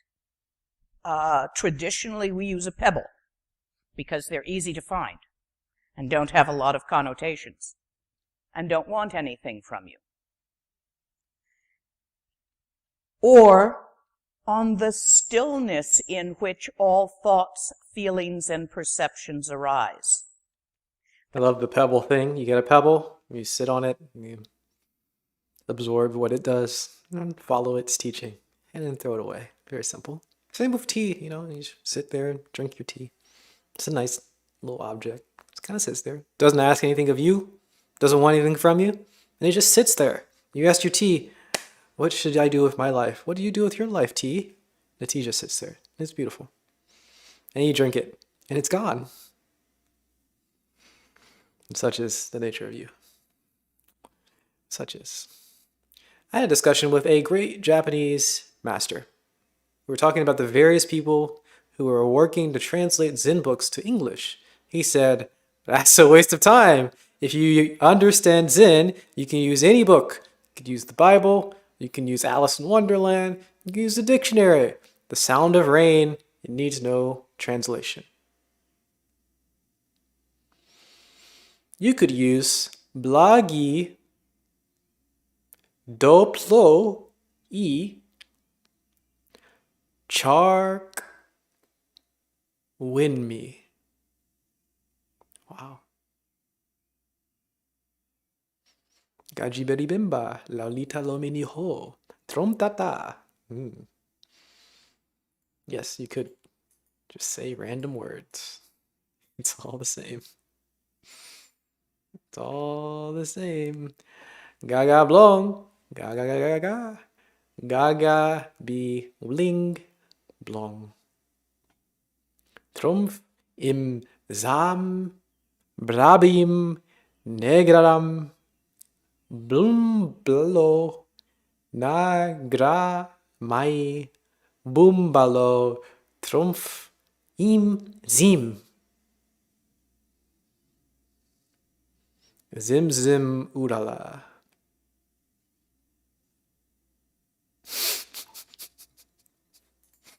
Do you get it? Do you get it? That works too. That's shine without an object. Shine without However, object. it's still point focus. Mm-hmm. You're only looking at the ground of mind. You are not looking at the thoughts, the feelings, and the perceptions while you do shine, one-pointed meditation. Shine must mature into something called latong, direct seeing. That is open awareness because it is not one-pointed. There's muscles in your eyeballs that focus the lens of your eye. Look. You're all familiar with that. You know, look at your finger. Now look at the wall behind it. Look at your finger. Look at the wall behind it. Feels really weird sometimes. You can feel those muscles closing and opening. Mm-hmm. The focus point of your lens. Well, you do this mentally. One-pointed focus is like looking at your finger. Take away the finger. Don't look at the wall. Open it, pass wide. Do it with your eyes and then do it with your mind. Your mind's connected to your eyes. Your attention, what you pay attention to, is generally, for us humans, whatever we're looking at. For example, please look at that statue. You're paying attention to that statue also. Now, I'm going to have you look over here at this picture without paying any attention to it. Yeah, see? You pay attention to what you're looking at. Look without paying attention. So when you sit, is that possible? As if you are doing shine, one-pointed focus meditation. Are you all familiar with this? You know, how to align your channels and sit. You sit up straight. You have either a chair or a meditation seat. Chakras, channels, all aligned. In shine, you are looking at something with your attention. In lakdong, your attention is wide open. This is why it may be called open awareness. It is the direct seeing which is not a point focus. It is not a point of view. Wide open. You see, anyone can learn to meditate without thinking. But however good you become at that, your bladder will win in the end. Gotta give it will. At some point. True. So the trick is to be able to meditate while thinking. Mm-hmm. That's open awareness.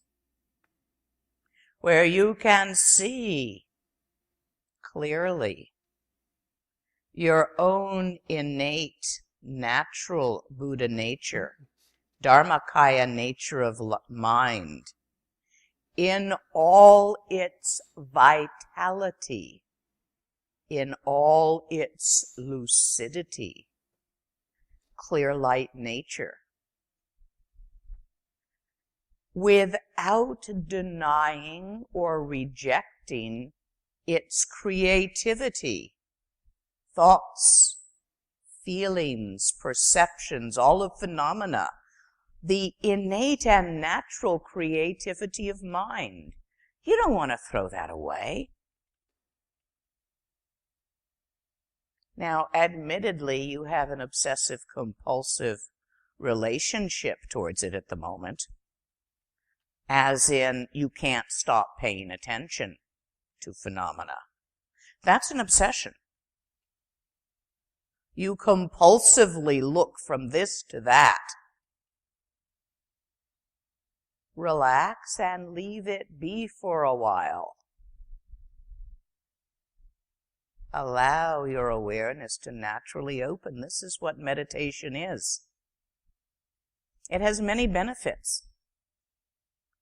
It lowers your blood pressure. It drops the amount of cortisol your body produces, which can cause illnesses.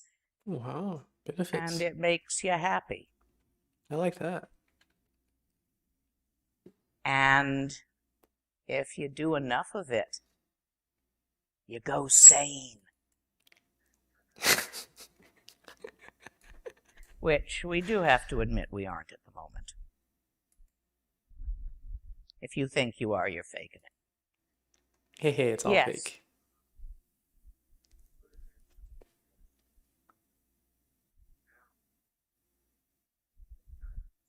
Down? Down, okay.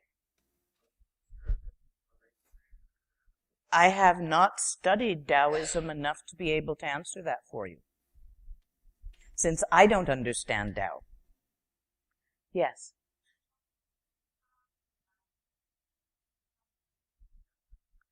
You already are the Buddha. It is inside of you, not outside of you. It is inside of all life. To relax and stop chasing your tail. You see, we live in dissatisfaction with the moment.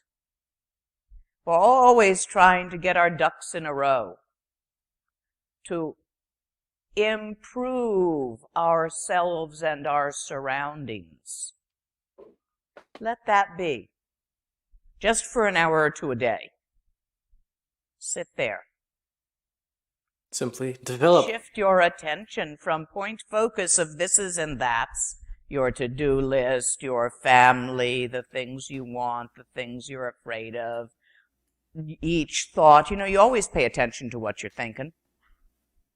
You pay a great deal of attention to what you're feeling, too. Always. For a little while. Every day.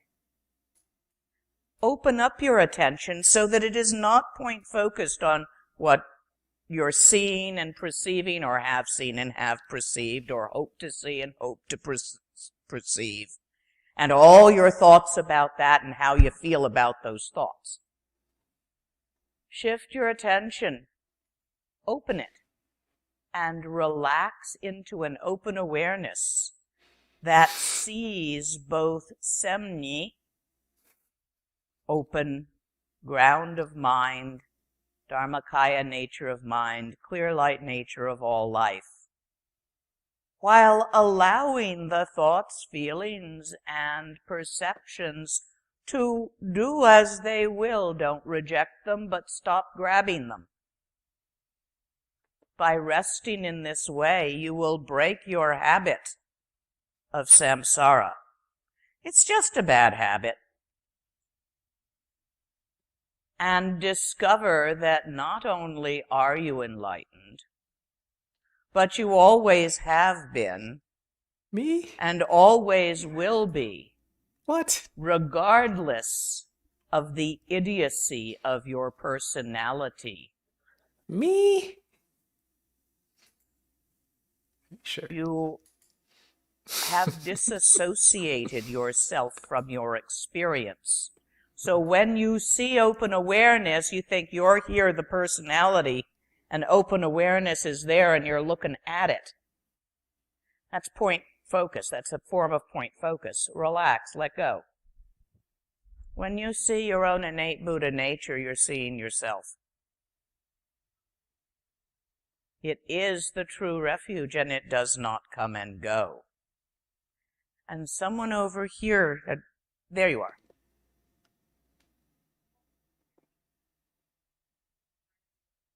Where is he?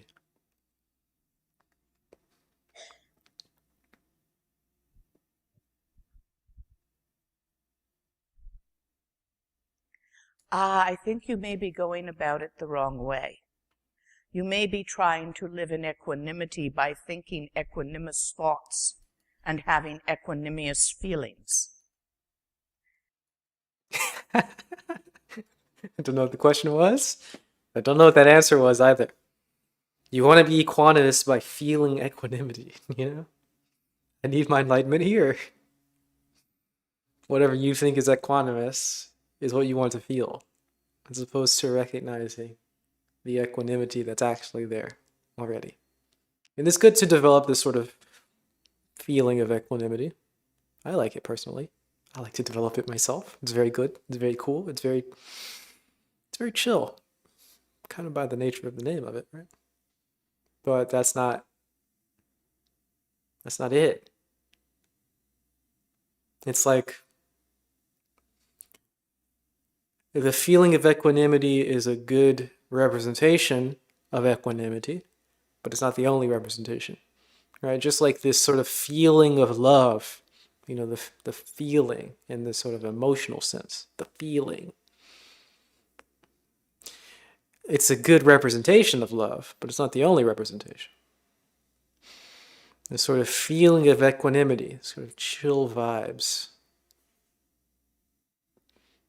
That's a good representation for equanimity, but it's not equanimity. What is equanimity? So like the feeling of equanimity, one representation of equanimity here, is a sort of non-disturbed,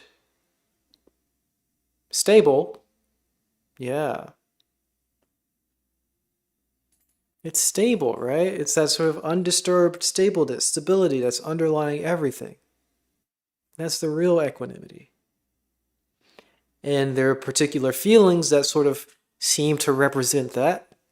And then there are other feelings, like anger and wrath and literally anything else, that is also equanimity, maybe not the most obvious representation of it, but it just as much is. Right? Is it a thought? Can it change? Is it definable? If wrath are the poles, if so wrath are the poles that define it. Right, so wrath would be like the not so obvious representation of equanimity, and then sort of being chill is like the obvious representation of equanimity, but they're both actual equanimity. You don't need to represent it with one thing or the other. But you kind of want to use the obvious representation, of course, to sort of get to the real thing, but once you get to the real thing, you notice that you don't need the representations anymore. In the same way about enlightenment, right? If you want enlightenment to be here in some particular way, you know, there are more obvious forms of enlightenment, definitely. There are more obvious representations of enlightenment. There are ways to make it seem, you know, oh, that thing, this person is definitely enlightened because of this. Or, oh, I was definitely enlightened in this moment. I felt enlightened. It was great. Yeah, there are obvious representations of enlightenment. And there are less obvious representations of enlightenment. But they're all enlightenment. No difference.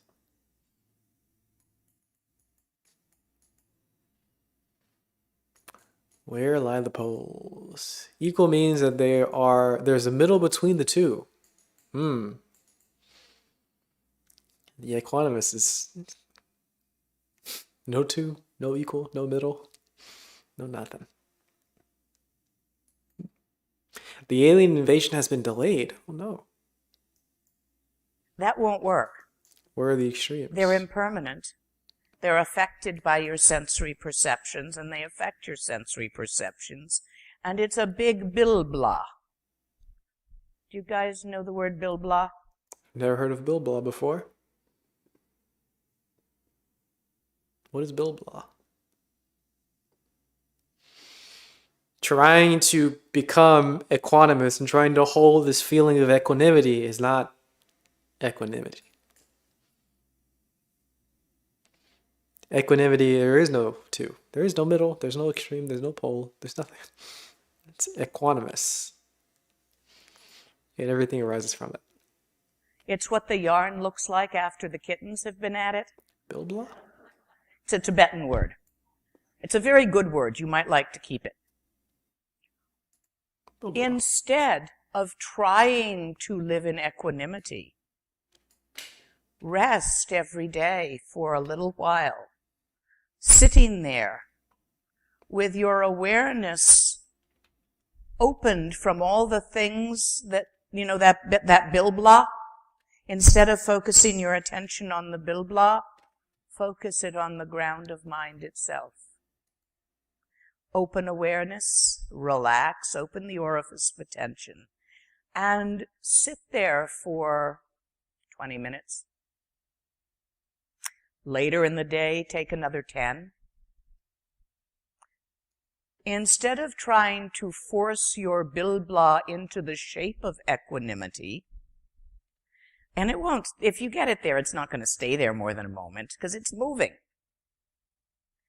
There is a natural equanimity arising. You don't have to make it so. And it does not preclude the heroic actions of the Bodhisattva. Equanimity doesn't mean that you don't take action when action is available. However, it does keep you from stewing in your own juices when no action is available. And it does keep you from being so busy stewing in your own juices when no action is available that you can't see a potential pivot where an action might help. So instead of trying to force the bilbla, can I call it a bilbla for you guys? Sure. It's this ball of thoughts and feelings and perceptions all swirled together and entangled. Instead of trying to force that into a particular shape, which is called self-improvement, rest in the natural perfection of the three jewels, Dharmakaya, Sambhogakaya, Nirmanakaya, which is your own true nature. This will allow the bilbla to unravel itself. When you have a bilbla in the yarn, yanking at it is not effective. Any fiber folk here? Yeah, so you know that. You have to sort of gentle it out of the mess. The same may be said for your personality, which is the bilbla. Other questions? Before we go into other questions, let's hear what our friend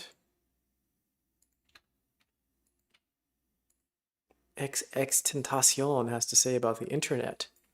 Hey guys, so basically What this up? is what I wanted to explain today, just based off of what I've learned in the amount of time that I've been alive, experiencing love Jim. for that matter. What's up, Jim?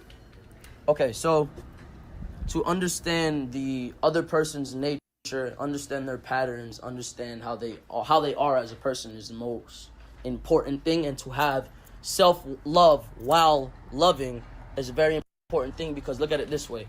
If you fall in love with someone, right, and you start to see that, all right, this person is bipolar, right, and that some days they'll wake up very good, some days they'll wake up very bad, some days won't be like the other, you know what I'm saying, that they have no control of their nature. You'll understand that nature, and in understanding that nature, you can thoroughly observe them and really watch their actions. So when no relationship or in no situation is disrespect in any shape or form tolerable, you need to increase your self-love. You need to increase the amount of time that you spend with yourself.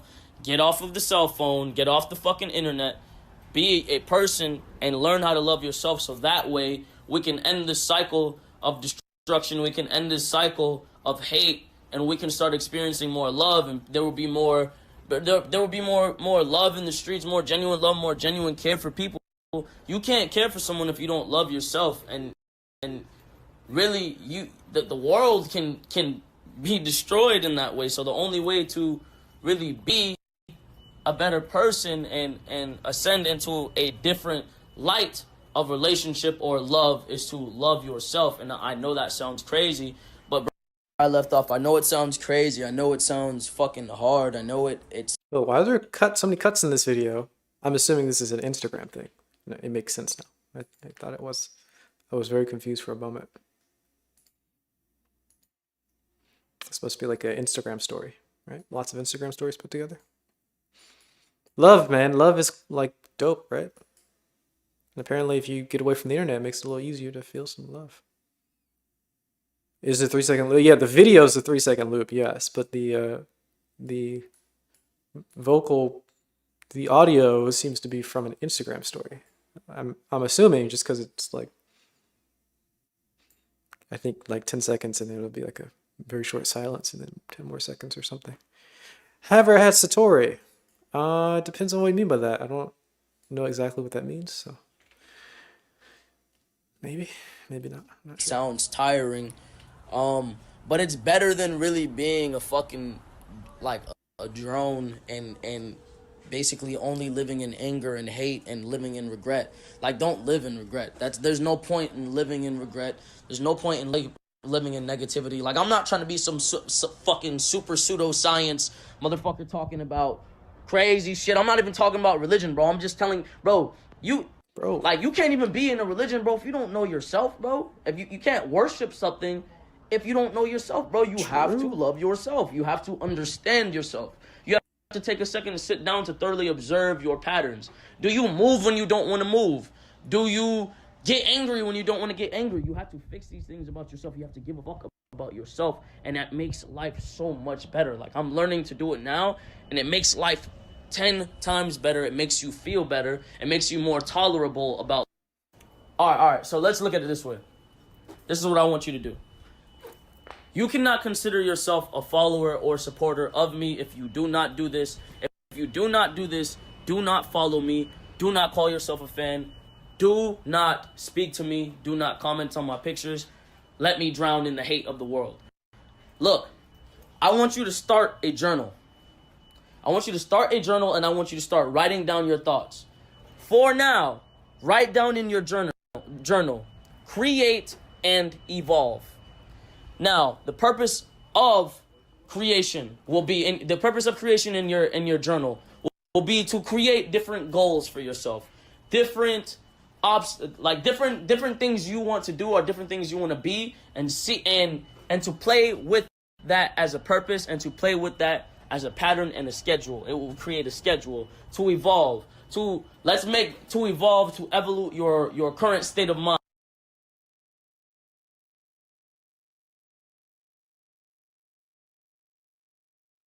That was it. It just kind of ends. Okay, wow.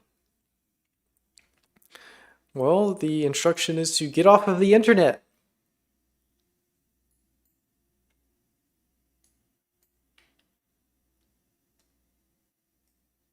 Get off the internet. Feel the love. Easy.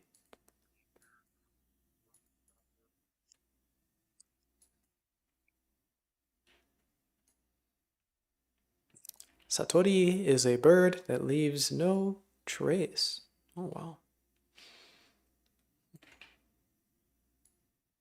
As sentient beings, we commit what is the Buddhist equivalent of original sin, which is called original oops. Because it's not a wrong, it's a misperception. When the infinite open awareness of primordial Buddha Kuntu Zangpo, the clear light of that strikes the prism of vital lucidity, the aliveness inherent in the universe. Rainbow-colored lights shine forth of the clear light. You are the clear light. You are vital, the vitality. It is a characteristic of you. And you are the rainbows. Kuntu Zangpo, primordial Buddha, always was, always will be. is the recognition of this, not the thought of this. Thought's a rainbow. Not the feeling of this. Feeling's a rainbow. Not the experience of this. Experience is a set of perceptions of a rainbow. But us sentient beings started trying to grab the rainbows. Like when you take a rainbow maker in the light and you have a baby, and it tries to grab them. There's no evil here. There's no sin. But there is an oops. Because as you start chasing the rainbows, they get more and more complex, and you become more and more involved in it, like a cat that is so busy chasing the point of the laser pointer that it knocks everything, including the lamps, off the tables. So obsessed with catching the laser pointer that it does itself a mischief. The suffering is in the chasing of the rainbows, the loss of the rainbows you thought you'd caught, because you can't grasp them. The fear of some rainbows and the inability to get away from them, and the pursuit of other rainbows. It's an oops.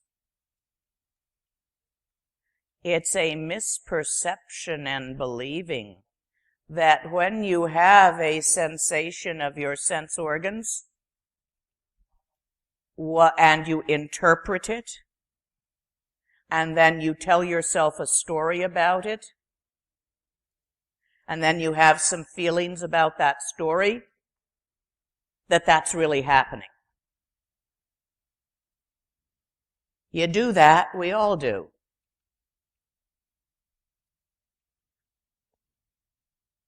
Was this able to answer your question? We are born again and again. As long as we are oopsing, we will suffer.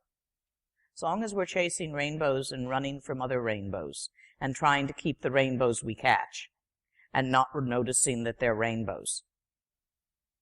That's an analogy. Isn't an oops a judgment as well? That's an analogy. Like an accident or an illusion, a process that has no inherent meaning or value. Does it have inherent meaning or value? If you look through the lens of meaning and value, you'll always see meaning and value. If you notice what an analogy is, maybe not. Maybe not. Well, yeah, oops is a judgment in some sense. I can see it, but that's not what it means. One more question. One more. Yes.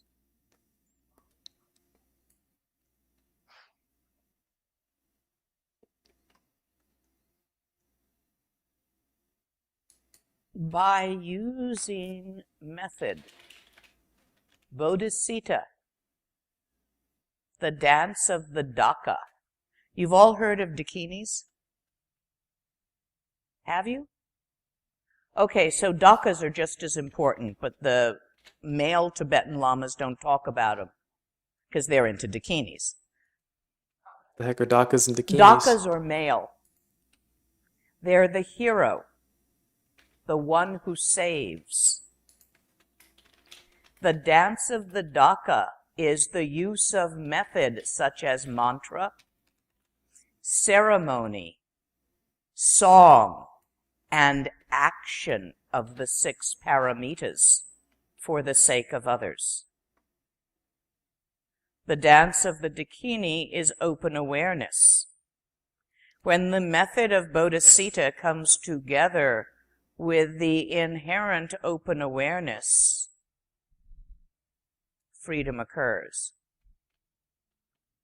So learn methods. There are mantras that will soothe out a situation when people are starting to fight. If you say manis, Om Mani Padme Hung, if you sing it softly, Om Mani Mani Om Mani Padme. The energy will drop down. The conflict energy will drop. There are ceremonies that will please the land spirits around you and cause your environment to feel more harmonious. Look, you know how some places feel jangly and some places feel harmonious? There's ways to make places be harmonious. How do you do Feng that? Shui. Feng Shui. You've heard of? I've heard of it. The hanging of prayer flags, the sounding of mantra, the lighting of butter lamps, the creating of certain kinds of space that people can feel safe in. So many things you can do. Does this answer your question? You are male. Dance the dance of the Dhaka. It isn't always that the male gender dances the dance of the Dhaka and the female gender dances the dance of the openness. Probably about 60-40, depending on how much acculturation is going on. Some women prefer to dance the dance of the Dhaka. They are often very active rather than creating the openness. Some men prefer to sit and create the openness, to dance as a dakini. This is fine. Don't feel that you have to be one more than the other. It's according to your personality, not whether you got an innie or an outie.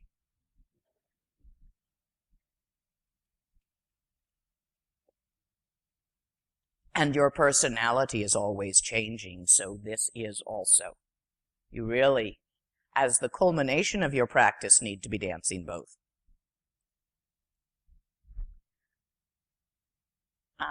Any really pressing questions? Then I think we are complete with what I have been able to say to you. Wow. In open awareness.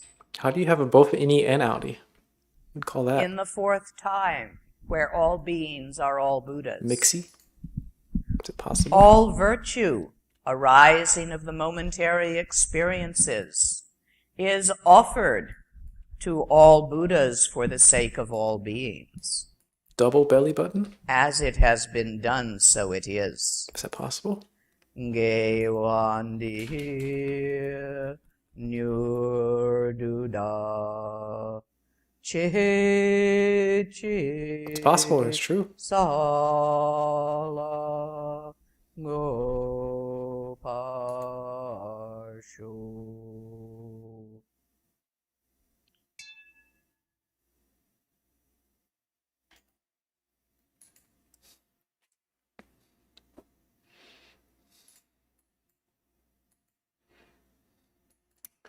From the great resource of Yahoo Answers.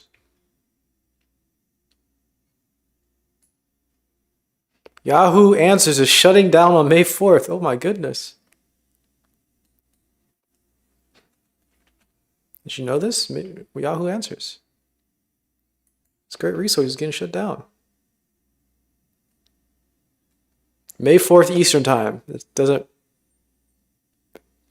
There's no time given. It just says May 4th Eastern Time. Okay. May 4th Eastern Time.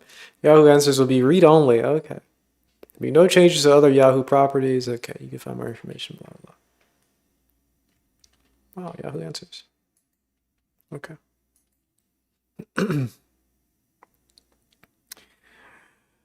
So I got this friend at school. He's a weird guy, actually. He has 2 belly buttons. No kidding. Really strange. They're both the same size and overall about the same shape. Just one is kind of where it should be, and the other one is like a couple centimeters above it. How do you determine, like, if a person has a belly button where it should be and one like an inch above it?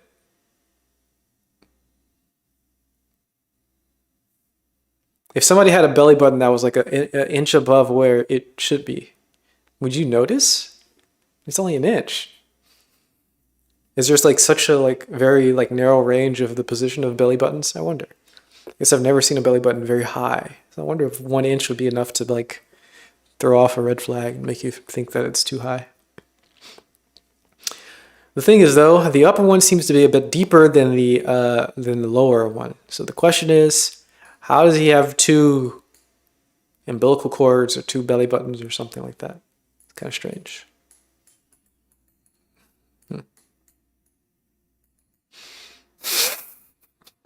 First update, he's weird in a good way. We like him, he's cool. Second update, I wear glasses. This is important to notice that I wear glasses because I have to share with you guys that I'm actually seeing 2 belly buttons. Okay. Seeing as this is an optical site and your questions about belly buttons, I recommend you get an eye examination. Oh, wow. Okay. How is it possible? Okay. Well, I don't think I got any answers there, but we don't know. Have I watched Neon Demon? I've never seen it.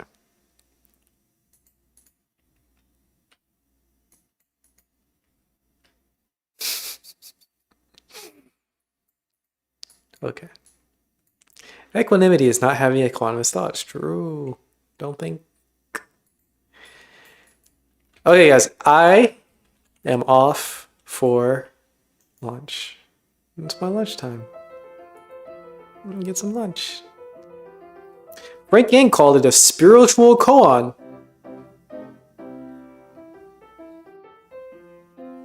Spiritual koan? What's a spiritual koan? And what's a not spiritual koan?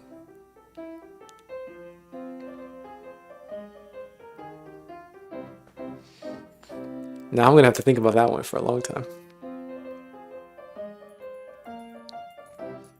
Normal koan? Spiritual koans, normal koans are different from normal koans. Spiritual koan, normal koan, spiritual, non-spiritual. Got a lot to think about here. I got a whole lot to think about here. And then once I figure out what a spiritual koan versus a normal koan, then we can learn about this movie, Neon Demon. Frank Yang is delusional.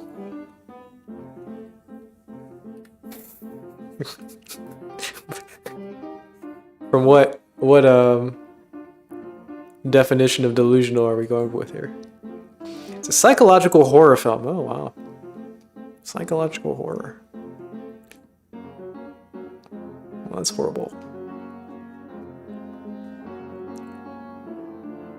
Follows a model whose beauty and youth generate intense fascination and jealousy within the fashion industry. Wow.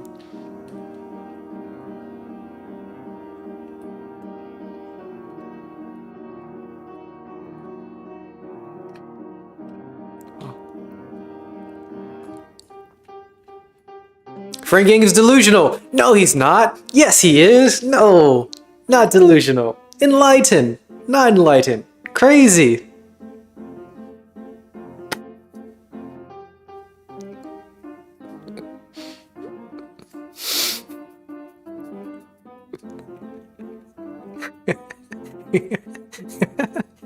You guys are silly.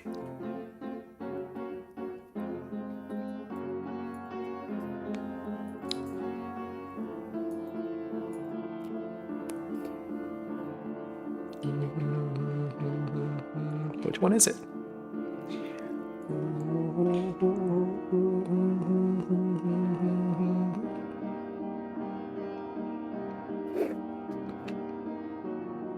Would I date Frank Yang? Probably not. He's crazy, okay? Whether or not he's delusional, he's crazy. I would love to be friends with Frank Yang though. I probably wouldn't date him. We could hook up a couple times though. I'd be okay with that. I don't think I would want Frank Yang as a partner, a life partner. But I'd like him as a friend. And you know, I mean, we can fool around a little bit, right? He's hot, all right. Good looking guy. He's an experienced kind of guy. We can make something happen. but I don't know about dating. We can go on dates, but I don't know about dating. If I would be a gay, if I would. Rajiv expressing those dualities. Are you gay? Are you straight? Come on, guys. What are we doing here?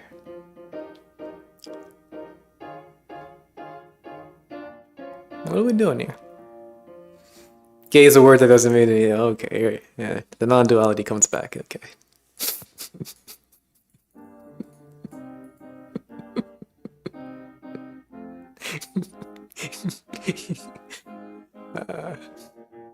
You guys are a silly, a gay, a straight, a silly.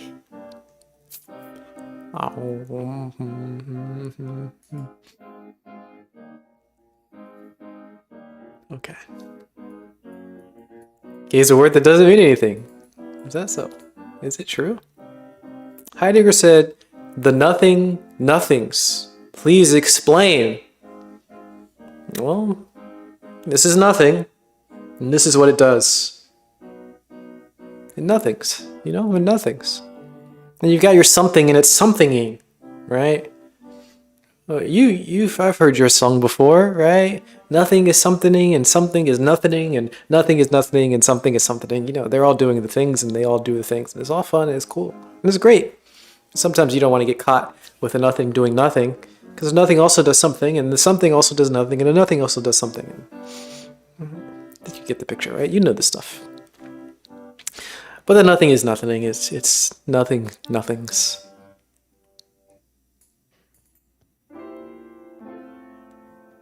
Heidegger was criticized for saying this. I couldn't imagine why. It's saying ridiculous nonsense like that. And people are trying to think about things. They want to understand. Where is that going to go? Criticism is where it's going to go. Have I seen the actuality of wrath the word point to? Have I seen the actuality of wrath that the word points to? Are you asking if I've ever been angry before? Or wrathful? Whatever wrath means. I guess I've been mad before in my life. I think that's the question. But maybe that's not the question. I'm not sure. I've been mad before.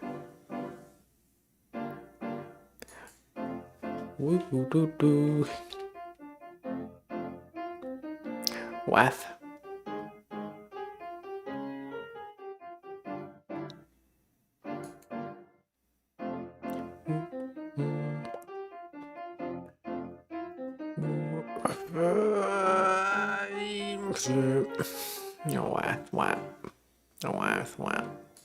What? Have I seen what nothing points to? Have I seen the actuality of what nothing points to? What nothing really is?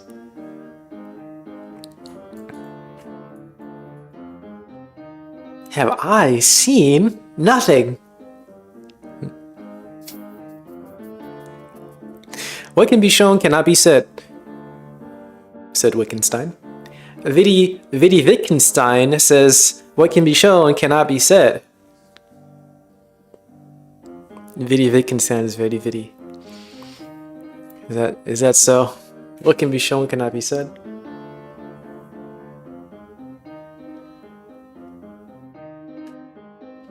Sometimes we get the idea that we're losing details, and somehow these details are important if you say something and if you see something, and seeing and saying are different in some sense because there are some important factors that are missing or left out, and some important factors that are added or additional, and tainting the whole process.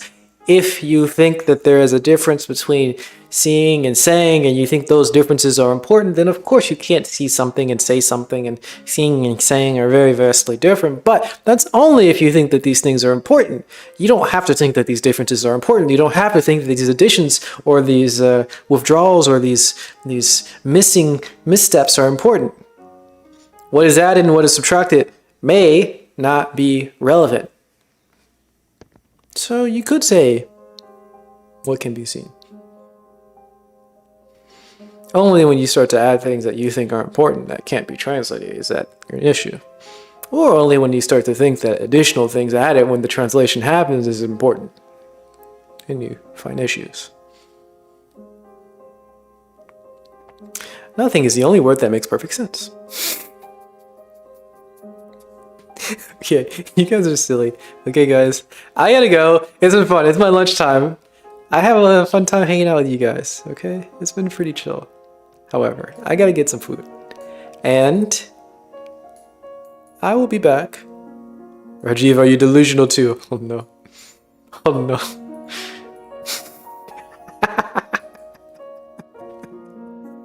I'm back on Friday. Friday we chill. Friday we relax. Friday we do all the fun stuff that we've been doing, alright?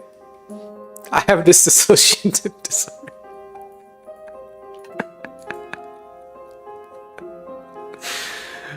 Oh no. Are you delusional? Do you mean psychologically in the medical sense, or do you mean in this sort of spiritual sense? Because I got some papers. I got some real certified delusions here, all right? I'll be back on Friday. You come back too, all right? Take care of yourselves until